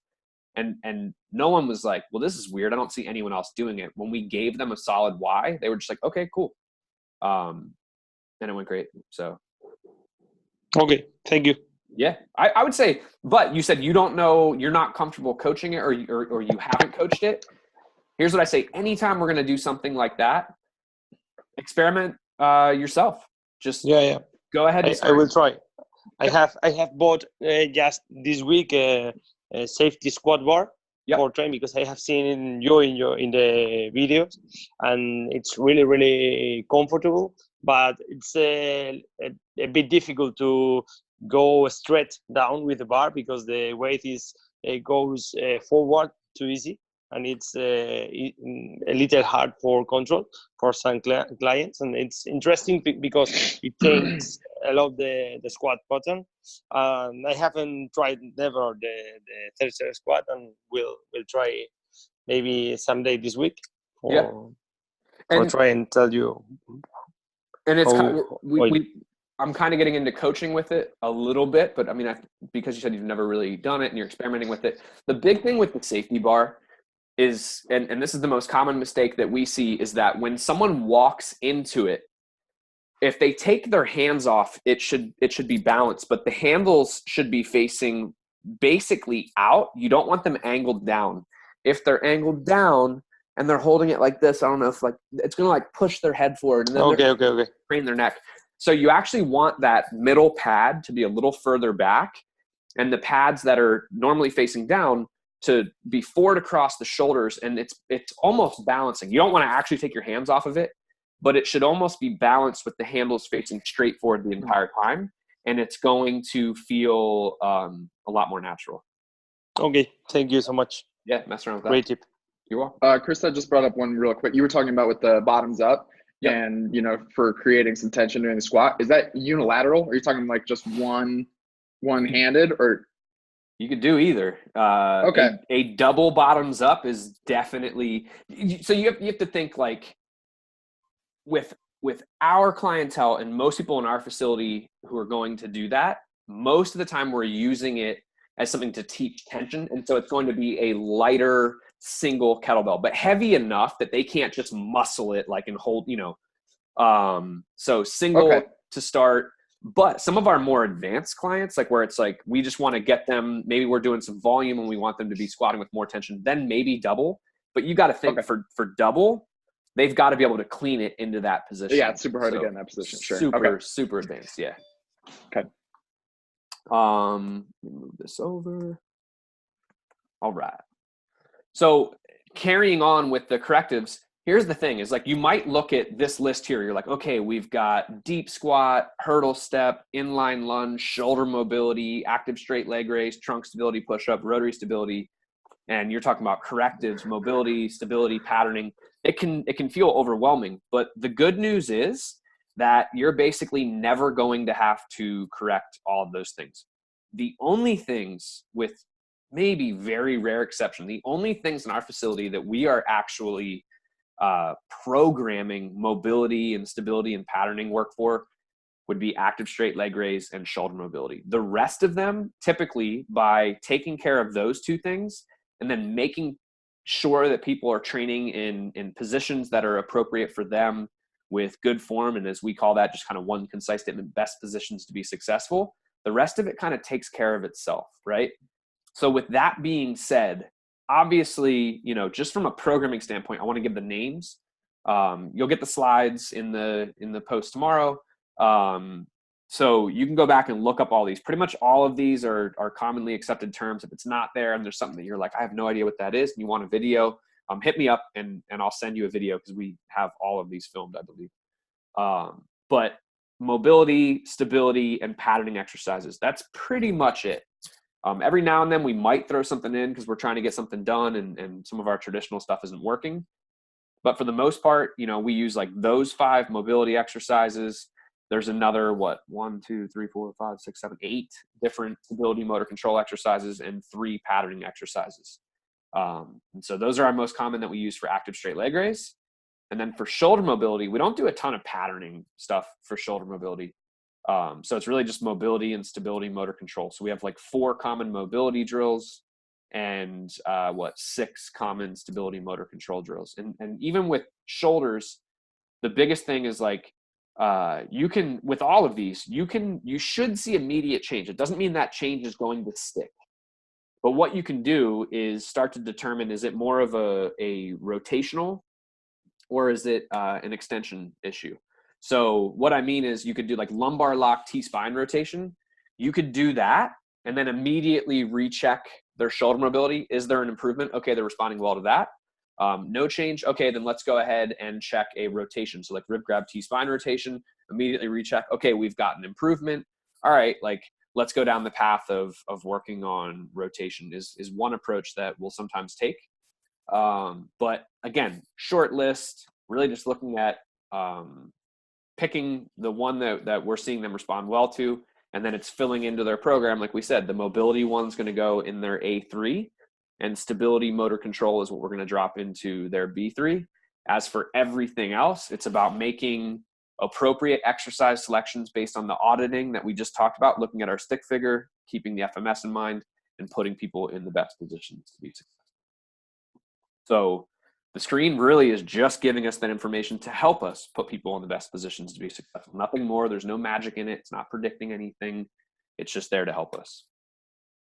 And they're here to train. And the reason why I have that in here, after all, they're here to train, right, is because I always warn people the last thing that you want to do is get your clients obsessed with the FMS. I don't give a crap about the FMS, right? But we have made the mistake over the years of letting some of our clients become obsessed with it because, if I didn't already mention it, on our programs, you can see here on the 6th and the 12th session, it says, it zooms in right past it, but right below this, when I zoom back out, the 6th and the 12th session in the key say FMS me. So it's not like we're going to FMS someone and then assume, okay, they are shoulder mobility, trunk stability, push-up, deep squat for the rest of their time training with us. We're going to recheck those things and try and drop them off the program in the 6th session and the 12th session, the halfway point and the completion point. But what we don't want to do is like evoke an emotional reaction from them. And sometimes it's impossible, but that's why we've made some modifications where, for instance, one of our guys, his is like a botched VA shoulder surgery. His shoulder mobility is never going to improve. And so he understands that, but we've also been clear with him on that. Like, well, why do we keep rechecking it then? Are you just trying to disappoint me and show me that I'm not getting any better and I'm not going to get any better? It's like, no, we keep rechecking you because we want to make sure that our training isn't actually making it get worse, because we want to maintain as much of that useful range of motion as we can. And if our training is actually making you tighter and you're losing range and he's in his 60s, it's like, that's the last thing that we would want. So no, we're not trying to show you that you still can't do this and you'll never be able to. We're trying to basically audit our program to make sure that we're not taking away anymore. With trunk stability push-up, a change that we made, if I didn't already mention it, is that it's hard. A lot of our clients who aren't, come in the door and are a 1 on trunk stability push-up, they often aren't going to be a 2 or a 3 anytime soon. So I don't necessarily want to just keep going, especially 6 sessions in. So maybe 2 to 3 weeks in, be like, oh, look, you still can't do it. So what we do instead is we say, okay, they're a 1 on the trunk stability push-up. And I think I talked about this in week 2. We elevate a barbell in a rack. And this would be the only 1 RM that we test in our facility. We test their 1 RM modified push-up. What's the height that they can do a perfectly executed modified push-up, and we write that down. So their program would say trunk stability push-up 1, 3 equals, and it would be 19th, and 19th would mean the whole up from the bottom. So now hopefully in the 12th session we can be 3 equals 17th. Hey, look at that, you've actually, even though you're still not a 1, you've actually improved your strength. and you're on your way towards accomplishing the trunk stability push-up, which with many of our clients may take months. So now we can show that improvement. And then the deep squat, which it's on there, you know, just continuing with this example. But most of the time it's like you clear trunk stability push-up, active straight leg raise, or shoulder mobility, active straight leg raise. Like deep squat usually takes care of itself, but we'll recheck it. So this is where all that gets notated, top of our program, like we've talked about. So let's talk about it in terms of auditing the program. Obviously, this program's already written appropriate to this person, but let's pretend it wasn't. So what we would do is we'd go, okay, shoulder mobility, 3 left, 2 right. So they're asymmetrical shoulder mobility. Really, we want to make sure that we answer that question. I'll get you in 1 second, Roni. We want to make sure that we answer that question. Can they get into the positions appropriate for training? Whatever that may be. So shoulder mobility, I look at this real quick and I think, well, what might be an issue when it comes to shoulder mobility? Well, we've got our corrective in there for mobility. We've got our corrective in there for motor control. And then I want to make sure that I'm really paying attention to their inverted row, that as they row, are they having this glide forward? That's going to be problematic, right? So really watch how their shoulders are moving. And if there was anything in here that was overhead, I'd want to be really aware of that. You could make a case for overhead medicine ball slam. And normally, you know, that's farmer carry. Normally, because we had inverted row, there'd be a pressing variation. So it'd be the same thing. But for some reason with this person, we omitted that pressing and we just threw in a farmer carry there. Then on the other day, we've got rib grab T-spine rotation. Again, if it's important, do it every day. Gandalf shoulder cars, same thing. And we want to get curious about their modified push-up. Same thing, making sure that especially when they're at the bottom, that they're not going so far that they're getting that anterior gliding of the humeral head. And then it's like, oh, you know, winds up with shoulder pain. I don't know why my shoulder hurts all the time. Well, we want to pay attention and make sure that they're staying in good position. And then same thing, normally there'd be a row there, but for some reason we chose to omit that and go to a goblet carry. And then trunk stability push-up, right? So what do we want to get curious about there? It's really a test of core strength. So we're doing some planks to learn that tall and tight position. Inverted row is a moving plank, so we want to make sure that they are staying tall and tight throughout that. And farmer carry is a walking plank. It's a, you know, postural integrity drill. So we really want to pay attention on those, knowing that they're a 1 trunk stability push-up, and with fatigue and everything, form may break down there. Tall kneeling static Pallof press. Again, maintaining that tall and tight position. Resisting rotation, modified push-up, because a push-up is a moving plank, and then goblet carry, again, another walking plank, that postural integrity. And last but not least on this, and then I'm going to get your question, Roni, deep squat. So their deep squat is a 1. What do we want to be curious about? Well, their squat, right? But we know from their personal orientation session, well, this one, it's an older program, doesn't have the note, but as we talked about in week 2, they would actually have a note after this, you know, even though we know they're a 1 deep squat, which would mean that they couldn't overhead squat a PVC pipe with their heels elevated. When we got weight in their hands and did a goblet squat, they were just fine. And we know that from their personal orientation session. And on this day, nothing really to worry about. So the efficiency tip here would be make menus of your most commonly used mobility, stability, and patterning exercises for the FMS, or whatever assessment and testing that you're doing. But the big thing being that you don't want to just leave it up to like, oh, what's worked in the past? Start to write down the things that you find commonly work for whatever intake assessments you're doing. Roni.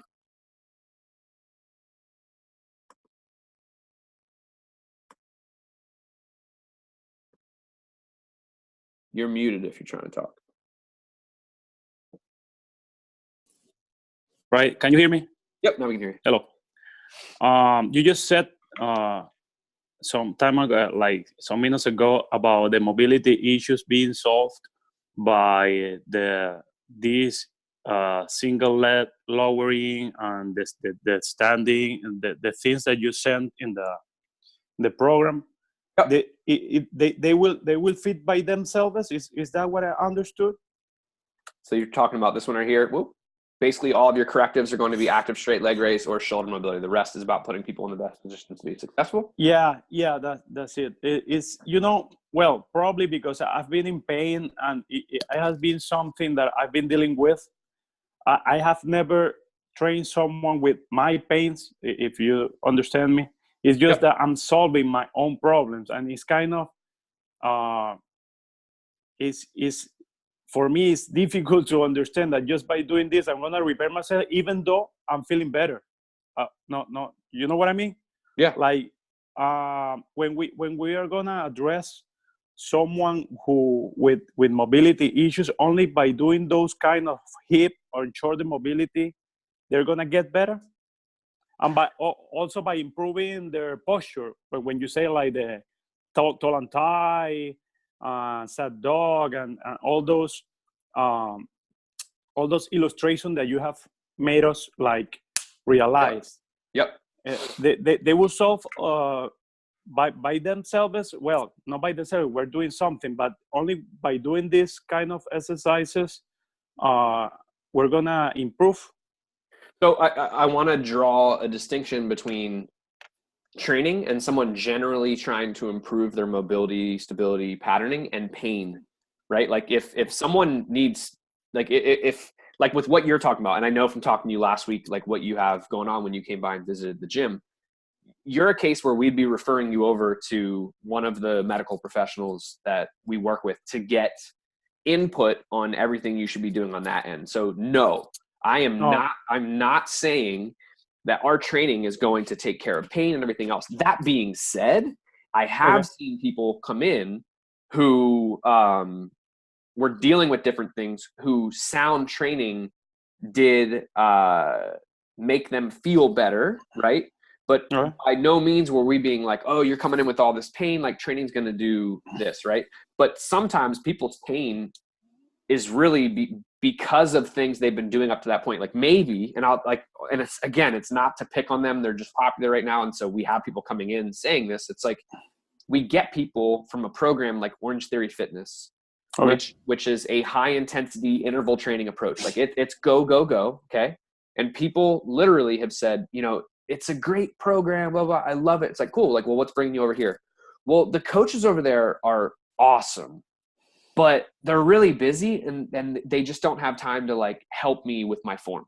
And I'm like, say that again, slower. Like I don't follow. And so it's like, well, yeah, no wonder you're not feeling great. Like things hurt. And just getting that type of a person to kind of slow down, get out of that, like being in stress response all the time while they're training, helping them to get into their best positions to be successful. But that being said, if coming in, it was like, we were actually finding that like, hey, this person is jacked up. By all means, we're referring them over to one of the PTs or chiros that, we have in our network. We are not trying to, fix anything with this. I'm really talking about just this person, to kind of bring it back full circle to what this slide is about. This person's coming to us and generally looking to get in better shape, be that they want to, improve their body composition. They want to improve their performance. They want, just to generally like increase their energy, whatever. And through the assessment, we find that they are like ones across the board. They're deconditioned. They really don't have pain, but they're like ones across the board on the FMS. What I'm getting at is that if they were ones across the board, what we would do is we would go back to our questions like, well, can they do this? Can they do that? Can they do this? We'd look at what they can do, not say, oh, well, you're ones, you can't do anything. And we would start with their active straight leg raise, right? Because if it's both shoulder mobility and active straight leg raise, we start with active straight leg raise. And we would just find however we can, we'd be putting them in the best positions to be successful. We would build back up their work capacity that way. But what we find is typically, okay, we get active straight leg raise cleared to 2-2. All right, let's work on shoulder mobility if that didn't clear it. Because sometimes just getting people to find that tall and tight position, shoulder mobility is fine because now the scaps are kind of sitting on a better home of the rib cage because of repositioning. But let's say it did. Okay, we spend now another concentrated period of time. We get their shoulder mobility improved. And between working on their active straight leg raise, working on their shoulder mobility, and putting them in the best positions to be successful and building capacity and appropriately adding more threat. And when I say threat, like I mean increasing the range of motion that they're covering, taking them from something more basic where they're like, go back to the 4x4 matrix. They are like unloaded, like prone, supine, seated to standing, right? As we work them through that, The rest of these things typically take care of themselves. But again, not to be redundant, this is not physical therapy. This is not medical treatment. If someone is in pain, that does change things. And by the way, and the same order of ideas, when someone gets to your gym and you are taking the FMS, the first one, and have you ever realized that someone is not able like to train with you? Is it possible someone is looking to improve her strength, hypertrophy, want to look better, and they get you got the FMS, and have you ever realized that they cannot train with you, or that's never happened? Like, oh no, you have this issue from them. It's not possible. I will never say it's not possible, but okay. I have never experienced that. And I have had people who are ones and zeros, even zeros. Zeros are saying that you should refer out, like depending on context too, because if I could have one superpower, I don't know if I'd really waste it on this, but like I would maybe waste it on this. My one superpower would be when I say to someone, oh, that hurts, like on a scale of 1 to 10, 10 being the worst pain you've ever felt in your entire life, 1 meaning that you wouldn't have noticed it if I didn't ask. How bad is it? And they're like, it's like an 8 or a 9. And they say it that calm. I'm like, okay. Well, we have different definitions. My definition of an 8 or a 9 would be, this is so unbearable that we need to get you to the doctors like now. So yeah, maybe with that, a 10, you're passing out. You never, ever, ever want to be exposed to that kind of pain again, right? Like now with that understanding. But what I'm getting at is that you will get some people who, one of the questions on our intake form was on a scale of 1 to 10, how's it word? On a scale of 1 to 10, self-rate your willingness to push through pain and or discomfort, right? And the reason why we ask that question is because someone that says a 10 and they're like, no pain, no gain, we know that that person is probably going to either A, during the FMS, feel something. They're going to go like this, and they'll be like, they might feel a subtle, sharp pain. In their head, they will think, that's normal pain because it's normal to them, and they won't. Got it. Right? So I want to ask that person a few more questions every time I ask them about pain. I want to really pay attention to their body language. But we'll also get that person who circles lower on that spectrum and is like, yeah, like I've had back pain before, I've had this, and they are hypersensitive to everything. And now it's like, my what I'm getting at here is we do the FMS and they're like, yeah, that didn't feel very good. So now like the person who's saying that was circling like not willing at all to push through pain and discomfort, they're going to tell us the first sign of anything. Their definition of a 0 might be for that person who's willing to push through a 10. They weren't even going to mention it because to them it's normal pain. And so again, we're not like diagnosing or anything, but we ask a lot more questions when someone says, yeah, like I feel something there. Pain, pinch, stretch, pull, shooting, throbbing, all of these questions, most of the time, what we may have written down 0 because they were like, yeah, that's not comfortable. When we ask the questions, they're like, oh, stretch. It's like an intense stretch. Okay. I'm still going to make a note that they said yes to pain, but through questioning, it sounds like it's an intense stretch. But now I have the notes that we're really going to watch that during training, right? But so all of that long-winded answer to say that sometimes there will be 0s on our program and we're still not going to refer out because of all of the other questions I've asked that I'm looking at going like, yet, right? We're not going to refer out yet. We're going to just get this person moving in positions that put them in the best position to be successful. And we're going to pay attention.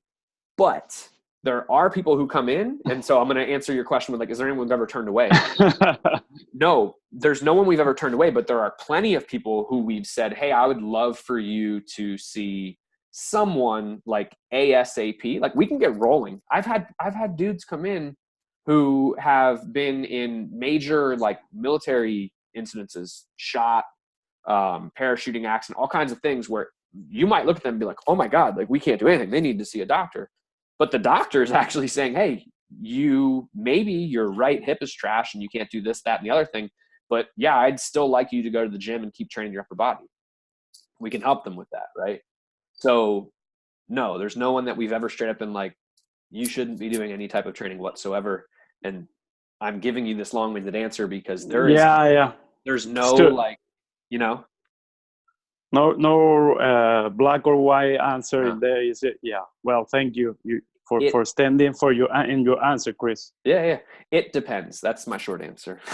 Well, thank you. Yeah, you're welcome.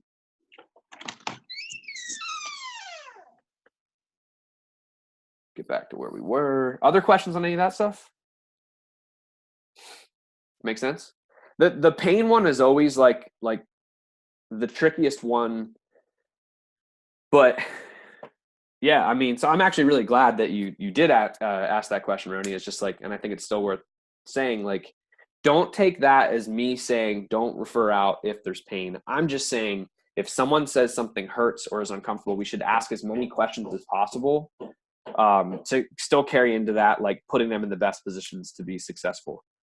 But that if there is legitimately pain, if they legitimately have discomfort with things, one of the things that I said that I want to double back on and say again is that there is no such, so where the dude's like, that's normal pain. There's no such thing as normal pain.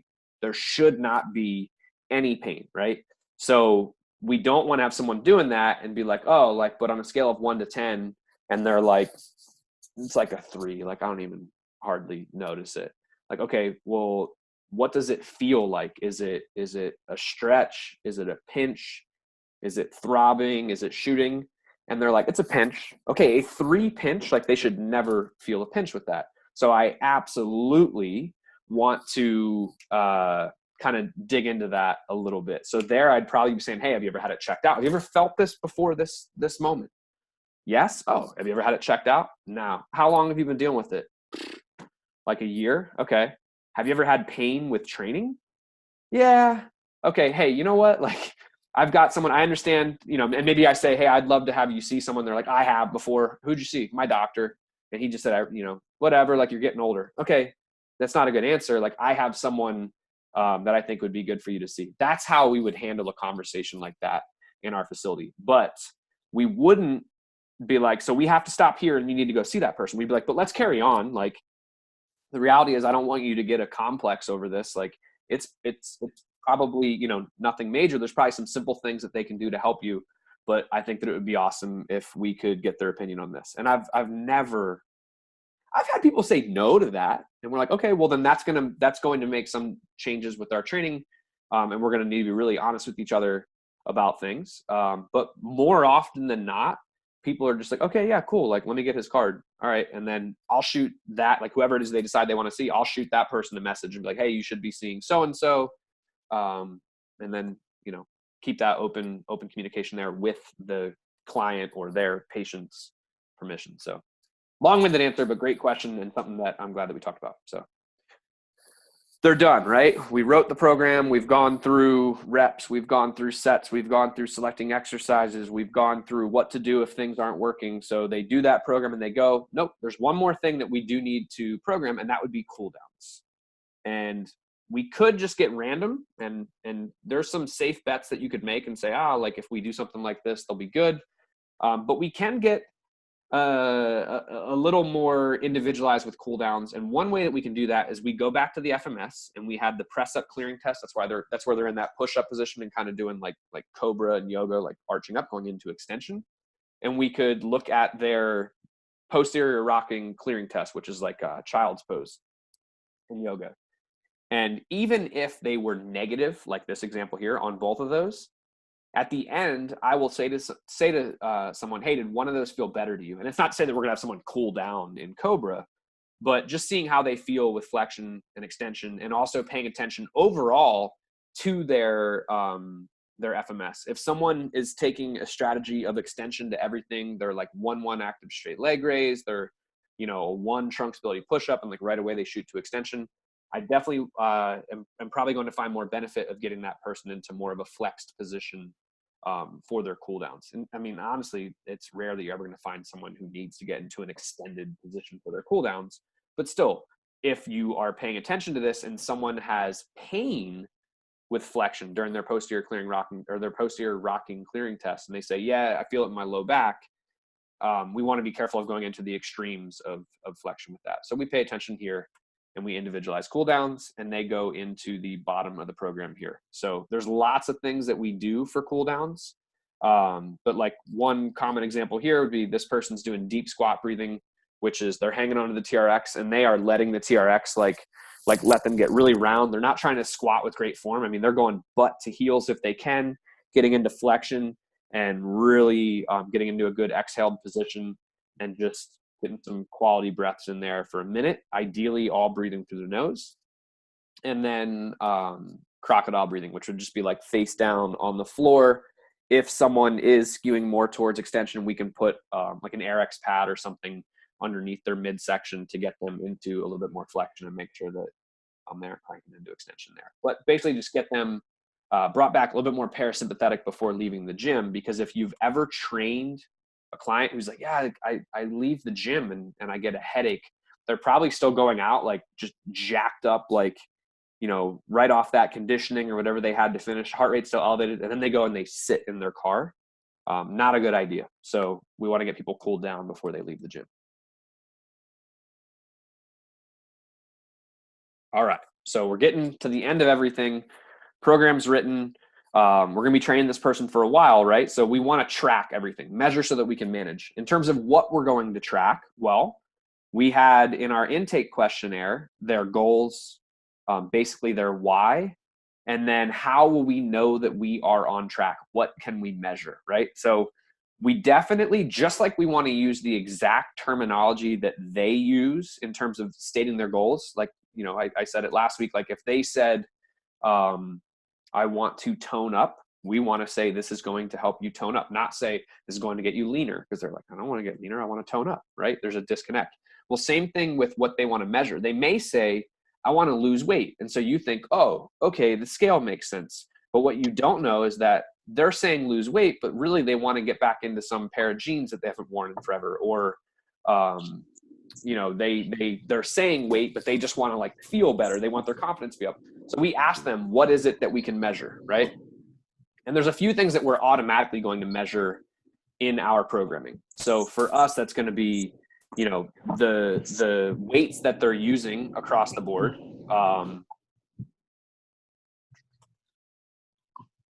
It's going to be the weights that they're using across the board, right, during that base, train, PR, and go home, reach week. We're going to be measuring their consistency, how often they're showing up to the gym. That's a big measure of success. But we're going to look at what they would like to measure their success by. So they finish a program with us, right?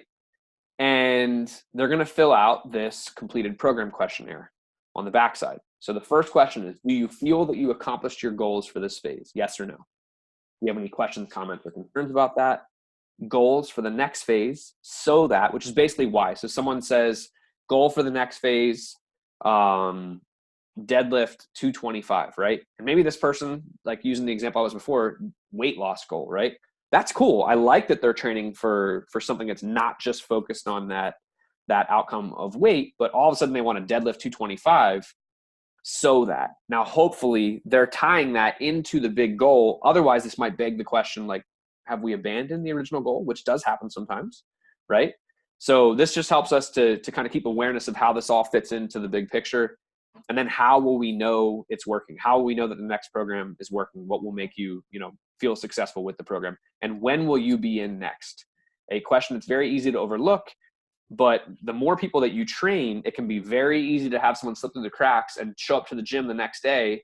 And you're like, oh crap, look, I didn't write their program. So simply by asking when they're going to be in next, we'll make sure that never happens. And it's not really a program design thing, but I will say that no one in our gym complains about this. We've never had someone be like, oh, really? Like, that's bull crap. I pay too much for this.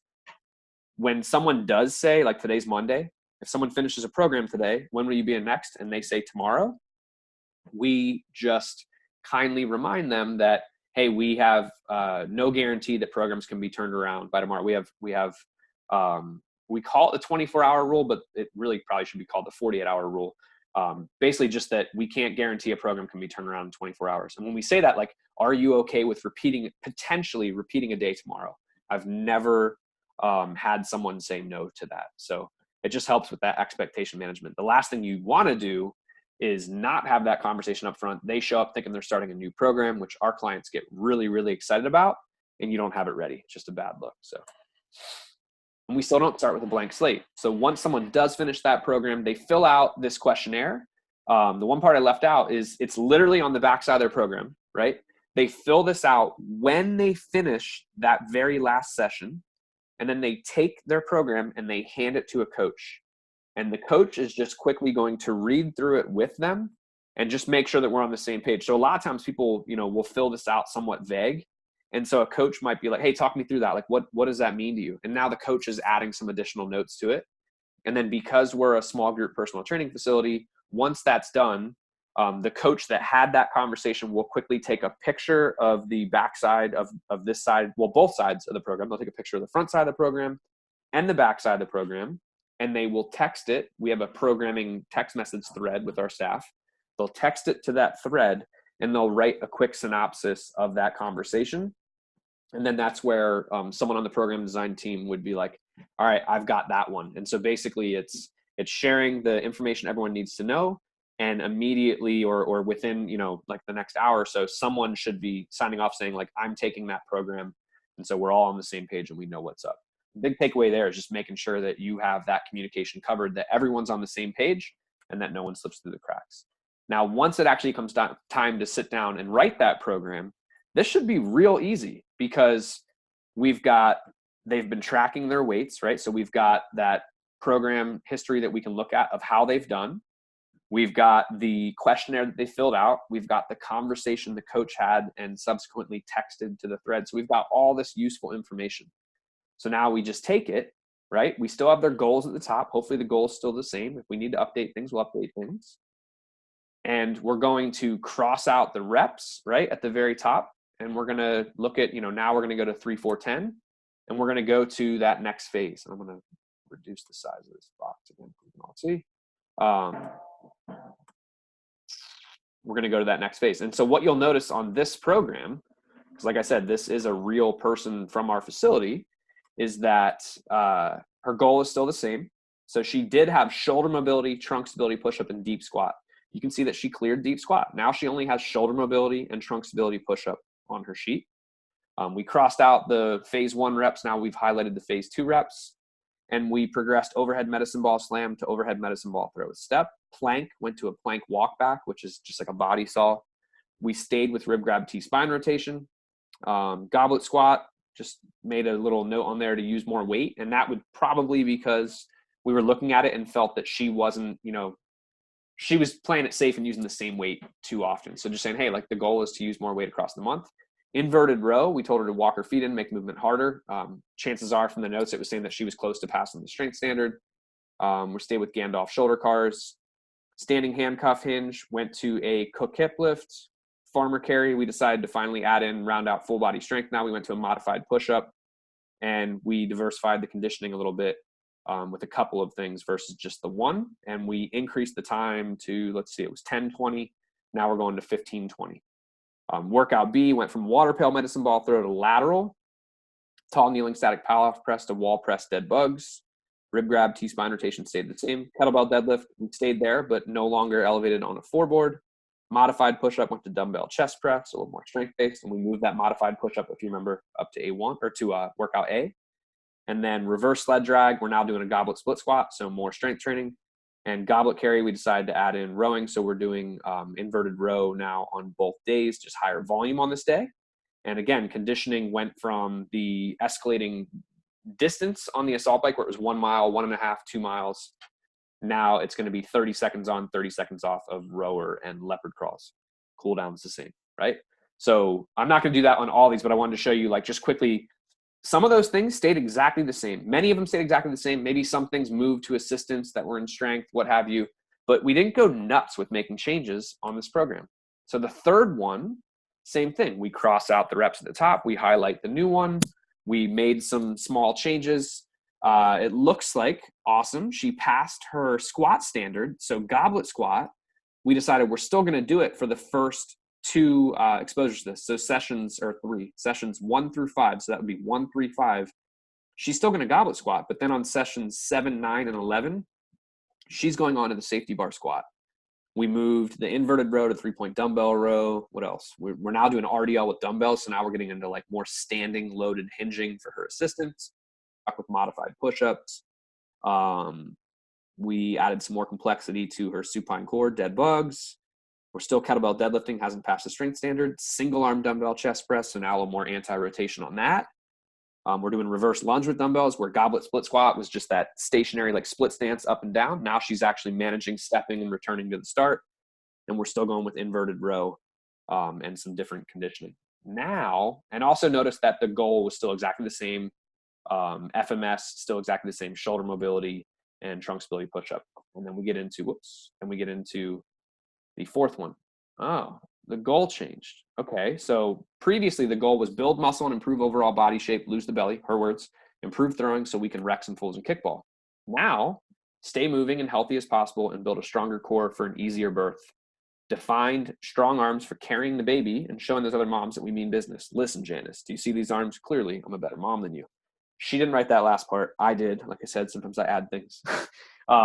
But her goal changed, which we really don't want to happen, but oh, cool. Her goal changed because she got pregnant. And this is really, you've heard me say a few times throughout this program that, well, this is an older program. And the reason why I haven't changed it out is because I like this for the lesson of, all right, this girl got pregnant, which we've had happen so many times over the years of having the gym. And how much are things really going to change? Well, talking with her doctor and everything, she wasn't considered high risk, nothing really to worry about. So nothing's really going to change. We're going to keep on progressing on, at least in this first trimester. So you can see how things progress. The complexity of her core, we went plank, walk back, standing TRX rollout. Now she's doing tall kneeling stability ball rollout. Squat, she's safety bar squatting the whole month now. She passed the row strength standard, it seems, because now she's doing, inverted row to eccentric level 2 chin up. So she's going to do an inverted row. Then she's going to drive her hips underneath her and lower herself straight down. Let's see. She's still doing RDL with dumbbells. We moved her single arm dumbbell chest press from strength to assistance, really cranking up the volume on that. Different med ball throws, kettlebell dead bugs. So now we're adding a little bit of external load to her dead bugs. We're doing kettlebell deadlift still. She didn't pass the strength standard yet. That's fine. Still doing modified push-up. Box step up with dumbbells. So just another, adding load, changing up, still basic movement, but changing that up a little bit from reverse lunge. And chest supported row with dumbbells, little different variety on the conditioning. But you can still see it's just sane and sensible progressions going on from what we've had before. And even with her being pregnant, not a whole lot changed. Her cool downs are still the same. It's just, again, sane and sensible progression. Make sense? Yep. Yeah. So just noticing in the FMS that the shoulder is no longer the concern, but I still see we've got the correctives for the shoulder in there. Is that because this is just a person that we know has a history of it, so we leave it in there? Exactly. And that's not always going to be the case. But I'm glad you asked that because I probably would have skipped over it. It doesn't mean that you're not going to see an A3 or a B3 anymore. Typically what we'll do is, she now is just trunk stability push-up, right? But what we will typically do is now go and look at like the whole history, or we look at like if they just barely cleared shoulder mobility, okay, let's keep working on that for a bit, which is what we did here. But it may be that we go to like more of just like a global mobility drill, like a Bretzel. I'm not sure if you're familiar, so maybe we throw in like, that would be a common one. Like we just throw in like a Bretzel, but really it'd be looking at the individual and their total history, looking at maybe, at the end of this block, maybe she decides she wants to do a full re-FMS and that, maybe would change things. But we would still be doing something at A3 and something at B3 that is appropriate for the individual based on their history or still like what the total outcome of their FMS was. Does that make sense? Yep. Cool. And the cool thing is, the whole time I told you this is a real person. That's Karen. That's her son, Jason. So healthy pregnancy, everything went absolutely awesome. She trained almost the entire way through. We have had women in the gym the week of their birth. I think, I can think of a few of them that were within 24 to 48 hours of giving birth, which absolutely terrifies one of our coaches he moved to North Carolina. He's not at the facility anymore, but John, he was always terrified that someone's water is going to break in the gym.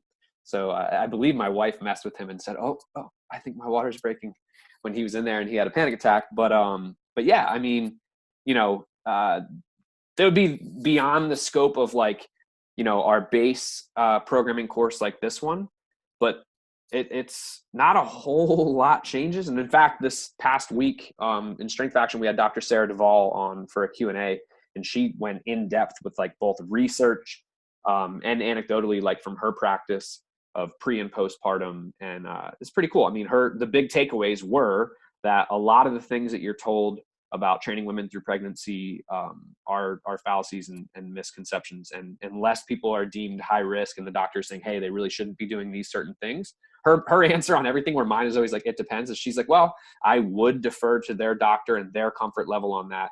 But even things like, IVF, like we hear all these things like, oh, well, when someone's going through IVF, it's like super high risk with training. And she's like, that's not what the research says at all. But psychologically, one of the craziest things that we've ever experienced was, and don't worry, it wasn't Karen, so I'm not actually throwing someone under the bus here because you won't know who it was, but we had a woman in our facility who was going through IVF. I kid you not, look Todd dead in the face when she told him that she was going through IVF. And she said, if I lose this baby, I'm blaming you guys. And like, what are you going to say during that? Right. And so Todd was just like, okay. Thank God she had a perfectly healthy pregnancy the whole way through. But I always like using this program as an example, just because it's a cool representation of life happens and consistency works. And she had a really good, healthy pregnancy. So in terms of, really just kind of rounding out that section. I don't know why I'm going backwards. Rounding out that section in terms of tracking. I started at the beginning by talking about like, what does that person want to track? What I didn't talk about was like circumference measurements. I glossed over like weight, these other things. It really depends on your system. But the big takeaway there is that there's all these things that we can measure on their program, right? We had our strength standards. We had generally tracking weight. How consistently are they getting through programs? If they train 3 days a week, they should be getting a new program about every 4 weeks, 2 days a week, about every 6 weeks, right? So we have all these different measures that we can track, but we don't want to those are givens. We're going to track those in our facility, but we do want to be mindful of what that person wants. So weight, circumference measurements, energy levels, whatever. And it should be in the notes of their goals at the top. And we should be checking in with them on those. If it's something where like, hey, you do that at your facility, awesome. Schedule out when they're going to be rechecking those things. If it's something that they're like, nope, I'm going to be doing it on my own. I know, how I want to measure it. Look like a rock star, be a rock star, and consistently, I don't mean every time they're in, but routinely ask that person how things are going with that. And if they have any questions, comments, concerns, and can you be of service with it? Because training is not this like magical thing that makes all goals fall into place. And to give like one quick story, this past week, we got an email from a member, and she's new. She just finished her first program with us. So she's been with us about 6 weeks. And I get this email, and it started right off by saying, I'm disappointed. That was the first thing I saw like in the preview. And I'm like, no, I hate these emails, but I share it because there's an awesome outcome from it. And I click, that's what I could see in the preview, and I open it, and she's like, hey, I'm disappointed that I haven't lost any weight yet, 6 weeks.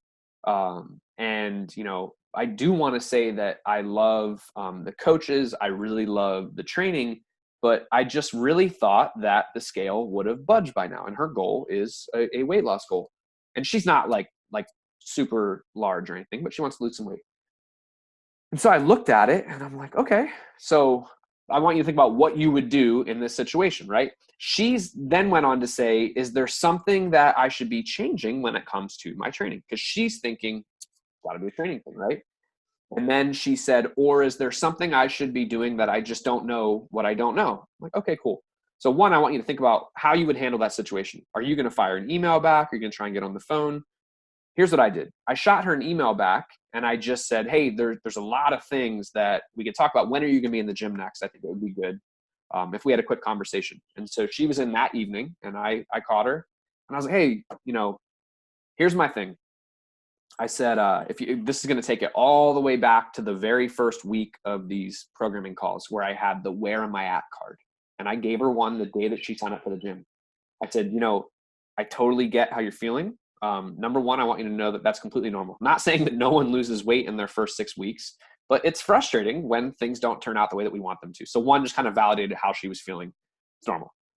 Two, I'm like, it's hard for me to say that we should change any given thing without really having a full understanding of what's going on. So I went and grabbed another where am I at card. I said, most often people sign up for the gym, just like we talked about when you joined, and they're thinking about training and they're thinking about nutrition. When I say nutrition, they're thinking about like restricted dieting, right? And there's a lot of misconceptions there, but there's also sleep. There's also stress management, all these things. I was like, looking at this honest assessment, let's look at like the 3 most common ones. Training, I think we've got that covered. She's like, you don't think anything should change in my training? I said, you've been consistent. You finished this program on time. No, I think we checked the box. Training is not magical and it's going to make these weight loss goals happen. It helps, but there's probably something else at play. I was like, let's talk about sleep. How much sleep are you getting? She's like, not enough. She's like, maybe 5.5 hours a night. I was like, okay. And I don't want to butcher it. I just saw someone posted I like when these things come out because it's all like in the book, Why We Sleep. And Matthew Walker covers it like crazy in terms of getting as little as like 5 hours of sleep and what happens with weight management and like even cravings and things. So there's that. I was like, okay. I was like, and then nutrition. She's like, I feel like I'm doing great with nutrition. And I'm like, okay. So what are you going to do in that situation? Are you going to say, and I know I'm getting into coaching here, but I think it's cool for programming and thinking of like, this person thought we were going to have a conversation about what needs to change with her program. I'm like, okay, awesome. Like, I love to hear that. Like, what's that look like for you? Ready? I do a protein shake for breakfast. I eat lunch and I do a protein shake for dinner. Okay. She's a vegetarian. So I'm like, all right. I said, well, one, cool. Like, I'm glad you feel like you're hammering it there. I was like, the only concern that I would really have, obviously there's a lot of things I could go in on. I'm like, I'm really concerned that you might not be getting enough protein. Knowing that she's a vegetarian. Cause I was like, what's lunch look like for you? And she starts telling me basically it's a ton of veggies with oil and some bread. And I'm like, okay. I'm like, and then these protein shakes, like I'm going to guess there's probably like, it's a scoop and it's probably like 20 grams. She's like, yeah, it's that. And then I add some peanut butter.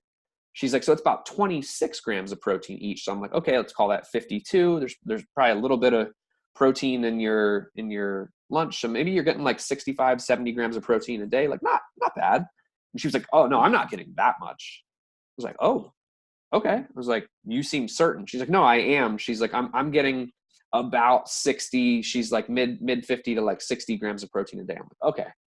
So like, I won't keep going on like crazy with the whole story, but basically what I did was like, okay, well, one, like I think that it would be good to look at how many calories a day you're currently getting. Because one, if your weight's not changing, it's literally impossible. It's energy balance. If you consume less than you're burning off in a day through physical activity and your resting metabolic rate, like you will lose weight.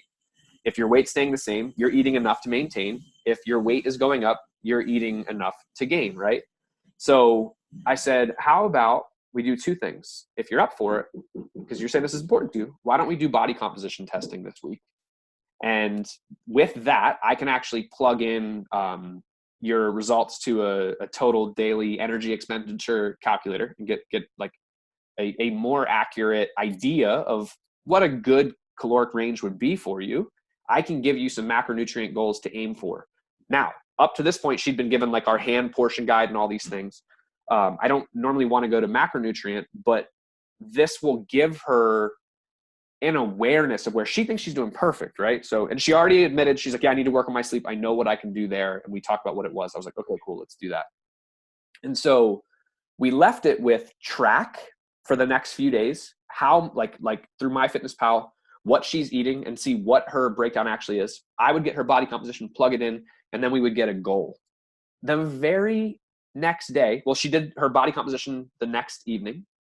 And the day after that, she shoots me an email because we were in this track phase. And she was like, she said, thank you so much for taking the time to explain all that. And you're not going to believe this. She's like, I forgot to mention to you this snack that I have every day. She's like, because it's just a snack. I wasn't really thinking about it. She's like, and I plugged it into MyFitnessPal. It's 500 calories, right? So she's like, obviously I won't be having that anymore, blah, blah, blah. She's like, plus I also found out that I'm having even less protein than I thought, yada, yada, yada. So all that being said, because you're going to sit down and you're going to be tracking all these things, and don't think like looking at it, be like, oh, okay, how important is program design? Not that important. We have to have a gauge on all of these things. So in these discussions, we're measuring things, and people are like, oh, like, well, I'm not losing the weight, or I'm not getting the result that I wanted. It's easy to say, okay, well, if we want to lose weight, let's do more conditioning, or let's do this. No, let's look at the total human, like everything that they've got going on. Let's ask questions and get some ideas of where we could have the most impact with our interventions with them. Let's find out where they're ready, willing, and able to make changes, and let's make adjustments from there. And obviously now hers, like she's working on stuff, but we've had a number of interactions like that, and have had good success with it, right? So measure so you can manage, but as for what to measure what matters to them, get to the bottom of what's going to create the biggest benefit, keep them training consistently. Remember our 3 goals: consistency, crush goals, and have fun doing it. And that doesn't just happen through program design and coaching on the floor. It's getting a total understanding of what they have going on, and competency and independence. And that competency part doesn't just have to do with training. It's competency of all the different factors they need to understand to accomplish their goal. We can deliver way more than just the fitness component. Right? So getting to the end here, evolve. Day 1 to goals done. Now what? If you ever train someone for years and you're like, I don't even know what else to give them, what the heck should I do? I feel you. I've been there, and it's pretty easy, actually. So I showed the end of phase questionnaires. And what we also do is an end of block questionnaire, and we do an end of block meeting. So the block would be the 4th phase. If we go back, Karen's last program is highlighted in green here. And that's just to spark our attention to like, oh yeah, this is her last phase of this block, right? And the back of that program needs to get a different questionnaire. And that questionnaire looks like this, where before it was, do you feel that you accomplished your goals for this phase? Now it's, do you feel that you accomplished your goals over the last block, the last 4 programs? Yes or no? What went well? What maybe didn't go as well? And do you have any questions, comments, or concerns? And then watch your email inbox for your end of block meeting questionnaire. And honestly, they should have already gotten this by now, because we send it out as we see them nearing the end of their program. As for what's in that questionnaire from their email, it's this. So they get this form basically saying, hey, before we go on to just giving you more training, you know how most gyms just get you signed up and then assume you're happy and they just keep on giving you workouts. Like, well, we don't do that. So what we're going to do is you're going to fill out this questionnaire. So name, email, phone, all that stuff. How do you prefer to be contacted, set up a meeting? Do you have a long-term goal, like a year or so out, that you'd like to achieve? If so, go ahead and write that below. Now, this person may have only been training with us for 4 to 6 months if this is their first on the block. So they've already wrote a 1-year goal. Well, the secret to helping people progress forever is to always keep them thinking a year ahead. Because like I probably said it on a previous call because I love the quote so much, but James Clear, Atomic Habits author, shared a really cool quote a couple weeks ago that we reposted. And it was like something about be more concerned with your current trajectory, not your current results. So we're always going to be thinking a year out and thinking trajectory of where we're headed and what we're going to do to get there. So we think about the long-term goal, another year out from where we're at now.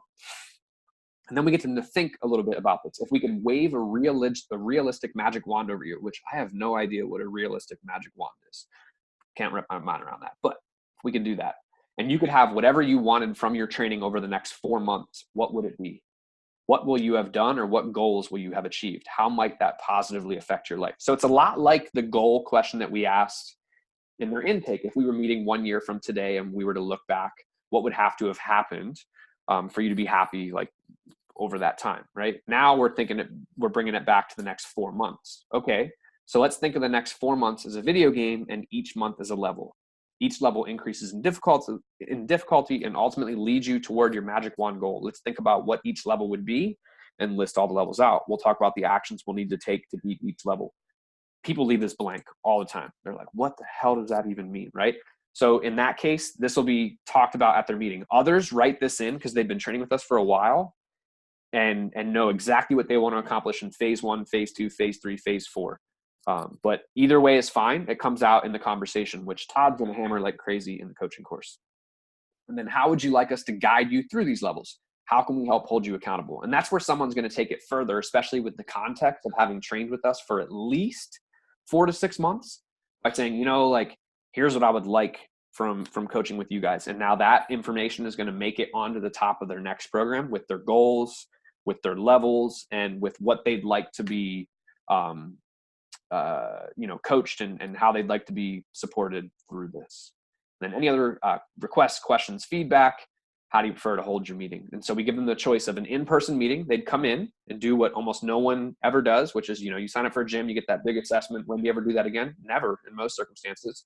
We give them the option to come in and do that meeting in person, which is what most people do. Second most popular, some people do a phone call. We have someone doing that this afternoon. And then others, this is pretty rare. It only happens occasionally. I'd rather not meet, but if you have questions about my responses, feel free to reach out. And then if they click that, they can write something in. I don't think anyone's ever done that. And then kind of getting into more of like our promotional side, on a scale of 1 to 10, how likely are you to refer a friend to BSP Nova? If they put a 9 or a 10 down there, we ask them for a testimonial and or ask them for a referral. And we give them a cool gift for doing either.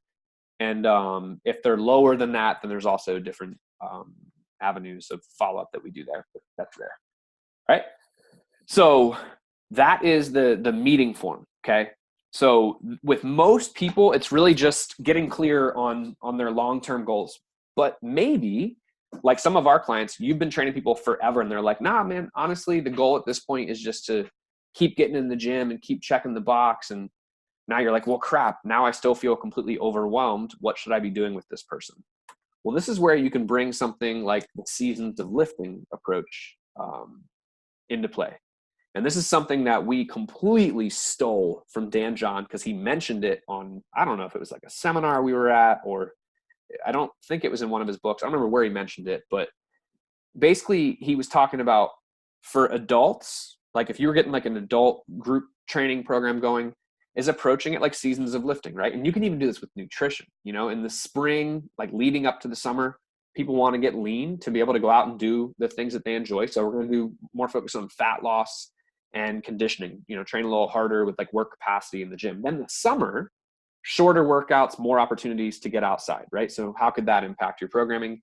And then in the fall, build muscle, get strong, and spend a little more time in the gym, right? So now we can start to look at it with those people who've been training with us for a long time. And for anyone in Strength Faction, the programs that we provide you right now, we are in the fall, and you can see we're in more of like a muscle building, like strength gaining type phase.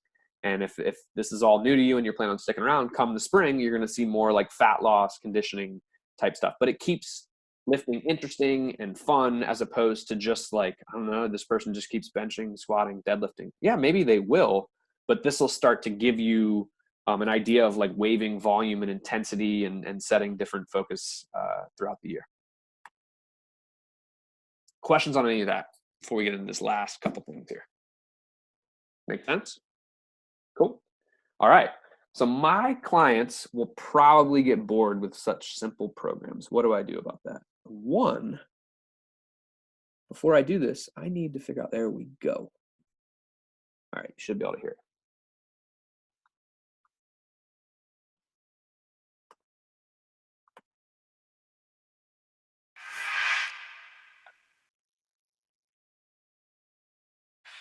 We were talking, and I talked about a good friend of mine, Rick Bojack. And Rick Bojack is a good coach, great coach here in Utah. And I asked him one day about how does he win so much?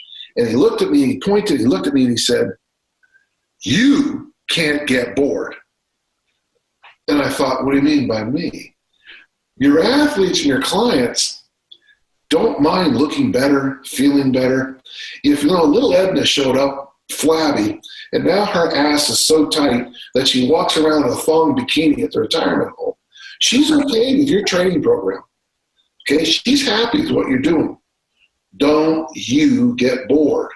I got to tell you, doing the fundamental human movements with appropriate reps and sets and load is boring as shit, to quote my daughter. So he goes on and says some more there about training his daughter. But the big thing is that most of the time, it's us that will get bored. There is nothing, and I think it depends on where your focus is at. But if you're focused on like you enjoying the process through exercise, it's a recipe for getting bored. Seeing people at 6 a.m., 7 a.m., 8 a.m., 9 a.m., 10 a.m. who are doing goblet squats and inverted rows and modified push-ups and kettlebell deadlifts because that's where they're at on the strength standard. And it's very easy to start to think like, oh my God, these people are going to get so bored. I've got to spice things up and I got to go to Instagram and YouTube and look up things like, no, you don't. You don't need more exercises. You are bored because you're seeing people back to back to back to back, and that's okay. So you need to reframe and think like, wait. What are these people here for? These people are here for an outcome. The outcome is whatever they set on their goals coming in. Am I doing best by them? Am I putting them in the best positions to be successful? Am I having them train with appropriate intensity, or as Dan John just said, sets, reps, and load? Like if the answer is yes, then awesome. Don't you get bored, keep going, right? But that being said, sometimes people do get bored with the basics, right? Or maybe people, are just not really responding to like straight 3 sets of 8, all right, 4 sets of 4, 3 sets of 6, whatever, type of waving you're doing. What else could you do? And I think that I posted it last week with the bonus stuff, but there's the ebook, You Can't Get Bored, that I put together based on that Q&A that we did with Dan John back in 2015. And I listed out all of these different loading types, we call them, to add variety to the basics. So not going to describe each one in detail here because they're all broken down in that book, but basically these things right here, I've messed around and shown how you can do years of variety. In fact, I should put, our buddy Adam Willis put together an Instagram post using this and showed how I think you could do 14 years of variation on just a simple goblet split squat or a split squat, messing around with these different things. And he's like, so with 14 years of variation, like how many exercises do you really need in your menu? So don't get bored and start changing exercises. Just look at how you could add appropriate variety to those basics with these things. And they're all broken down in that ebook, You Can't Get Bored. And then what we do is we kind of map our thought process at the top of each workout in terms of what types of loading sets we are using. And we can progress things that way without even changing exercises. So create loading type menus for power, strength, assistance, and conditioning. So get the ebook. If you didn't already grab it, the link is in week 3's resources. I can post it again with this one. List those things out and go to town. What would your most common look like? There's the book. I posted the link, post it again. But most importantly, this is what it's all about. You should have, as you get going with this, you should have tons of these. We are doing this to help our clients make success. So you can see this person went from 212.4 to 166.8 according to their Fitbit in training with us. So this is someone that came in, weight loss goal, crushed, right? This is what he looked like coming in. Doesn't look like a super heavy dude. The main thing I want you to notice are the shirts that he's wearing. Because once he hit his goals, his sleeves just disappeared. He no longer wears sleeves. Doesn't matter what time of year. The other thing is, you notice arms down, kind of relaxed pose. But ever since losing the weight, he always positions himself on the end for pictures and is constantly flexing. But this is what it's all about. We've got tons of these on our website. But I share this one, and I always like to wrap up with it because I think that there's gold in here in terms of as you're writing programs and you're working through all this stuff with your clients. I hate to read slides, but I'm going to read this one because there's a few things I want to expand upon. I've been with BSP Nova for about 1.5 years. Without a doubt, I'm stronger now than I've ever been in my entire life. Way stronger. I'm in arguably the best shape of my life, healthier than I can ever remember, and better on field than I've been in over a decade. I used to struggle with constant knee pain and shoulder pain during baseball and softball season while playing on 2 softball teams and 1 baseball team. Last year, I played on 4 softball teams and the baseball team and experienced far less pain than I've ever had before. So there's Roni, like you're talking about pain. He wasn't coming in to clear pain. It was just a byproduct. And it's not like we were treating his pain, but it was a byproduct of training. My on-field production at the plate and defensively is better than I can ever remember. If numbers are your thing, in my first 6 to 8 months or so at BSP, I dropped down from 212 to about 165. In the year since then, I've been steadily packing on muscle and currently sit at a lean 195. When I run into people I haven't seen in a while, their reactions range from wow to what the hell have you been doing? And I got to be honest, that feels fake. I didn't just all of a sudden wake up one day in bad shape. It was a slow, almost imperceptible drift. This is where the gold is, because this is your clients. This is what they're thinking when they come into the gym, right? When you put on 20, 30, or even 40 pounds over the span of 10 years, it's actually really hard to notice what's happening. You acclimate to feeling sluggish. Your mind convinces yourself this is how you've always been, this is how you've always moved, and this is how you've always felt. The change happens so slowly that when you finally do have your aha moment, which for me was realizing I'm missing ground balls by 2 feet that I used to field easily, you don't have any idea how to get back to where you were. What's worse, it's easy to convince yourself that there's no reason to get back to where you were, because this is the natural order of things, right? You get old, you get a little fatter, a little slower. It's normal. It happens to everyone. And honestly, the thought of how much work it will take to undo over a decade of general laziness and poor eating is enough to make anyone give up before they start. It can't be worth it, right? I can't be worth it. The beauty of BSP Nova and the approach their trainers take is that this sort of negative mindset simply cannot exist within their walls. There is an infectious positivity that you cannot get away from. No matter what mental roadblocks you put up, BSP Nova will help you tear them down. They help you plot your path. They show you that you absolutely can achieve every single goal you set for yourself, and they will be there to support you in whatever unique way you need to be supported, even if you don't know how you need to be supported. Trust me, they'll know. What he's talking about is everything that we just gave you over the last 4 weeks in terms of the systems that we put in place. There's no magic to what he's saying here. I love this testimonial, and we have a bunch on our website if you want to see more, bspnova.com. But one thing I want to point out was like this, when you put on 20, 30, 40 pounds over the span of 10 years, it's really hard to notice. That's like all of our clients. They fail to realize that this is happening. And then whenever they realize it, they want it to be gone tomorrow, right? And it's like, well, how long did it take you? And I always quote Dan John, but it's like, oh, well, how long did it take you to get to this point? All right, well, give me at least half that time. And I don't really think we need half that time. We don't need, half a decade to make progress, but helping people to see this won't be an overnight change.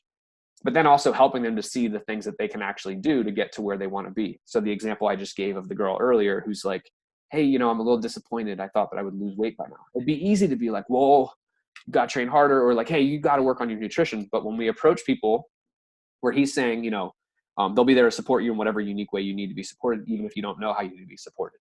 Everything that we just talked about with the questions that we ask on our intake form, when we check in every day when they're in the gym, we help them set those weekly goals with base, train, PR, and go home and reach week. When we give them other things to focus on, like the strength standards and progressing their numbers that way. When we have these end of phase chats and we keep them thinking forward. When we do the end of blocks and we advance another year forward in our thought process, this stuff just kind of takes care of itself.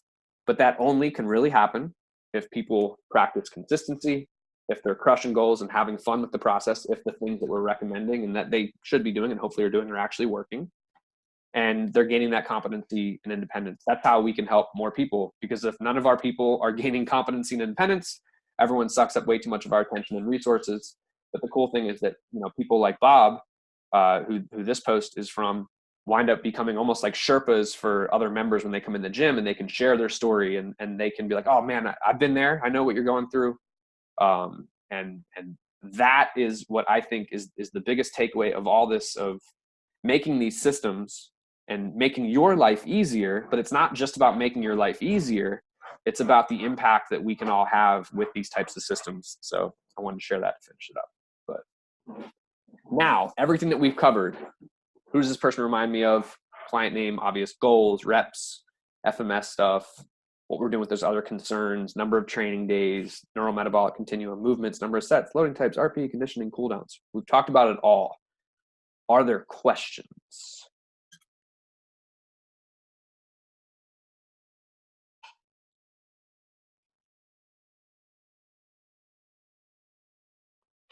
Good?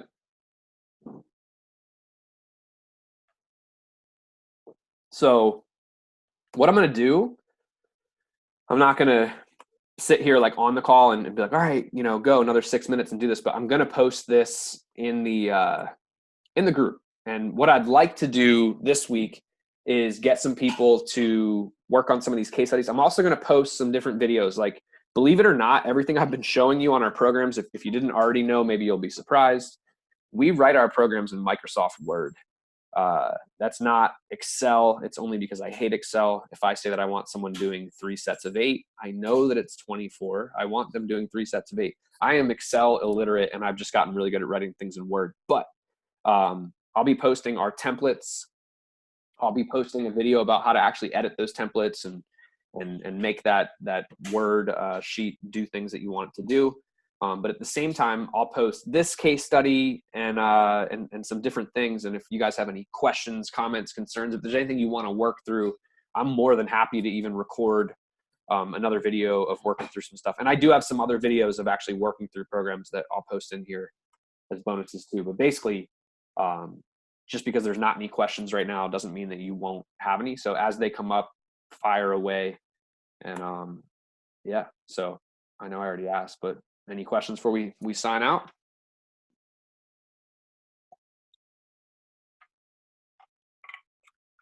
Cool. All right. So I'll get that stuff posted up. It'll be up tomorrow, and I'll probably trickle some of the other stuff like throughout the week. The Facebook group for this is staying up. So this will be here like for if you guys have questions. And like I said, Byron, I'll be reaching out about if you want to check out Strength Faction. So, but yeah, fire away any questions or anything that come up there, and we'll get them taken care of. Great. Thanks so much. It's been excellent. You're welcome. Happy to help. All right. Talk to you guys soon. Have a good one. All right, you too.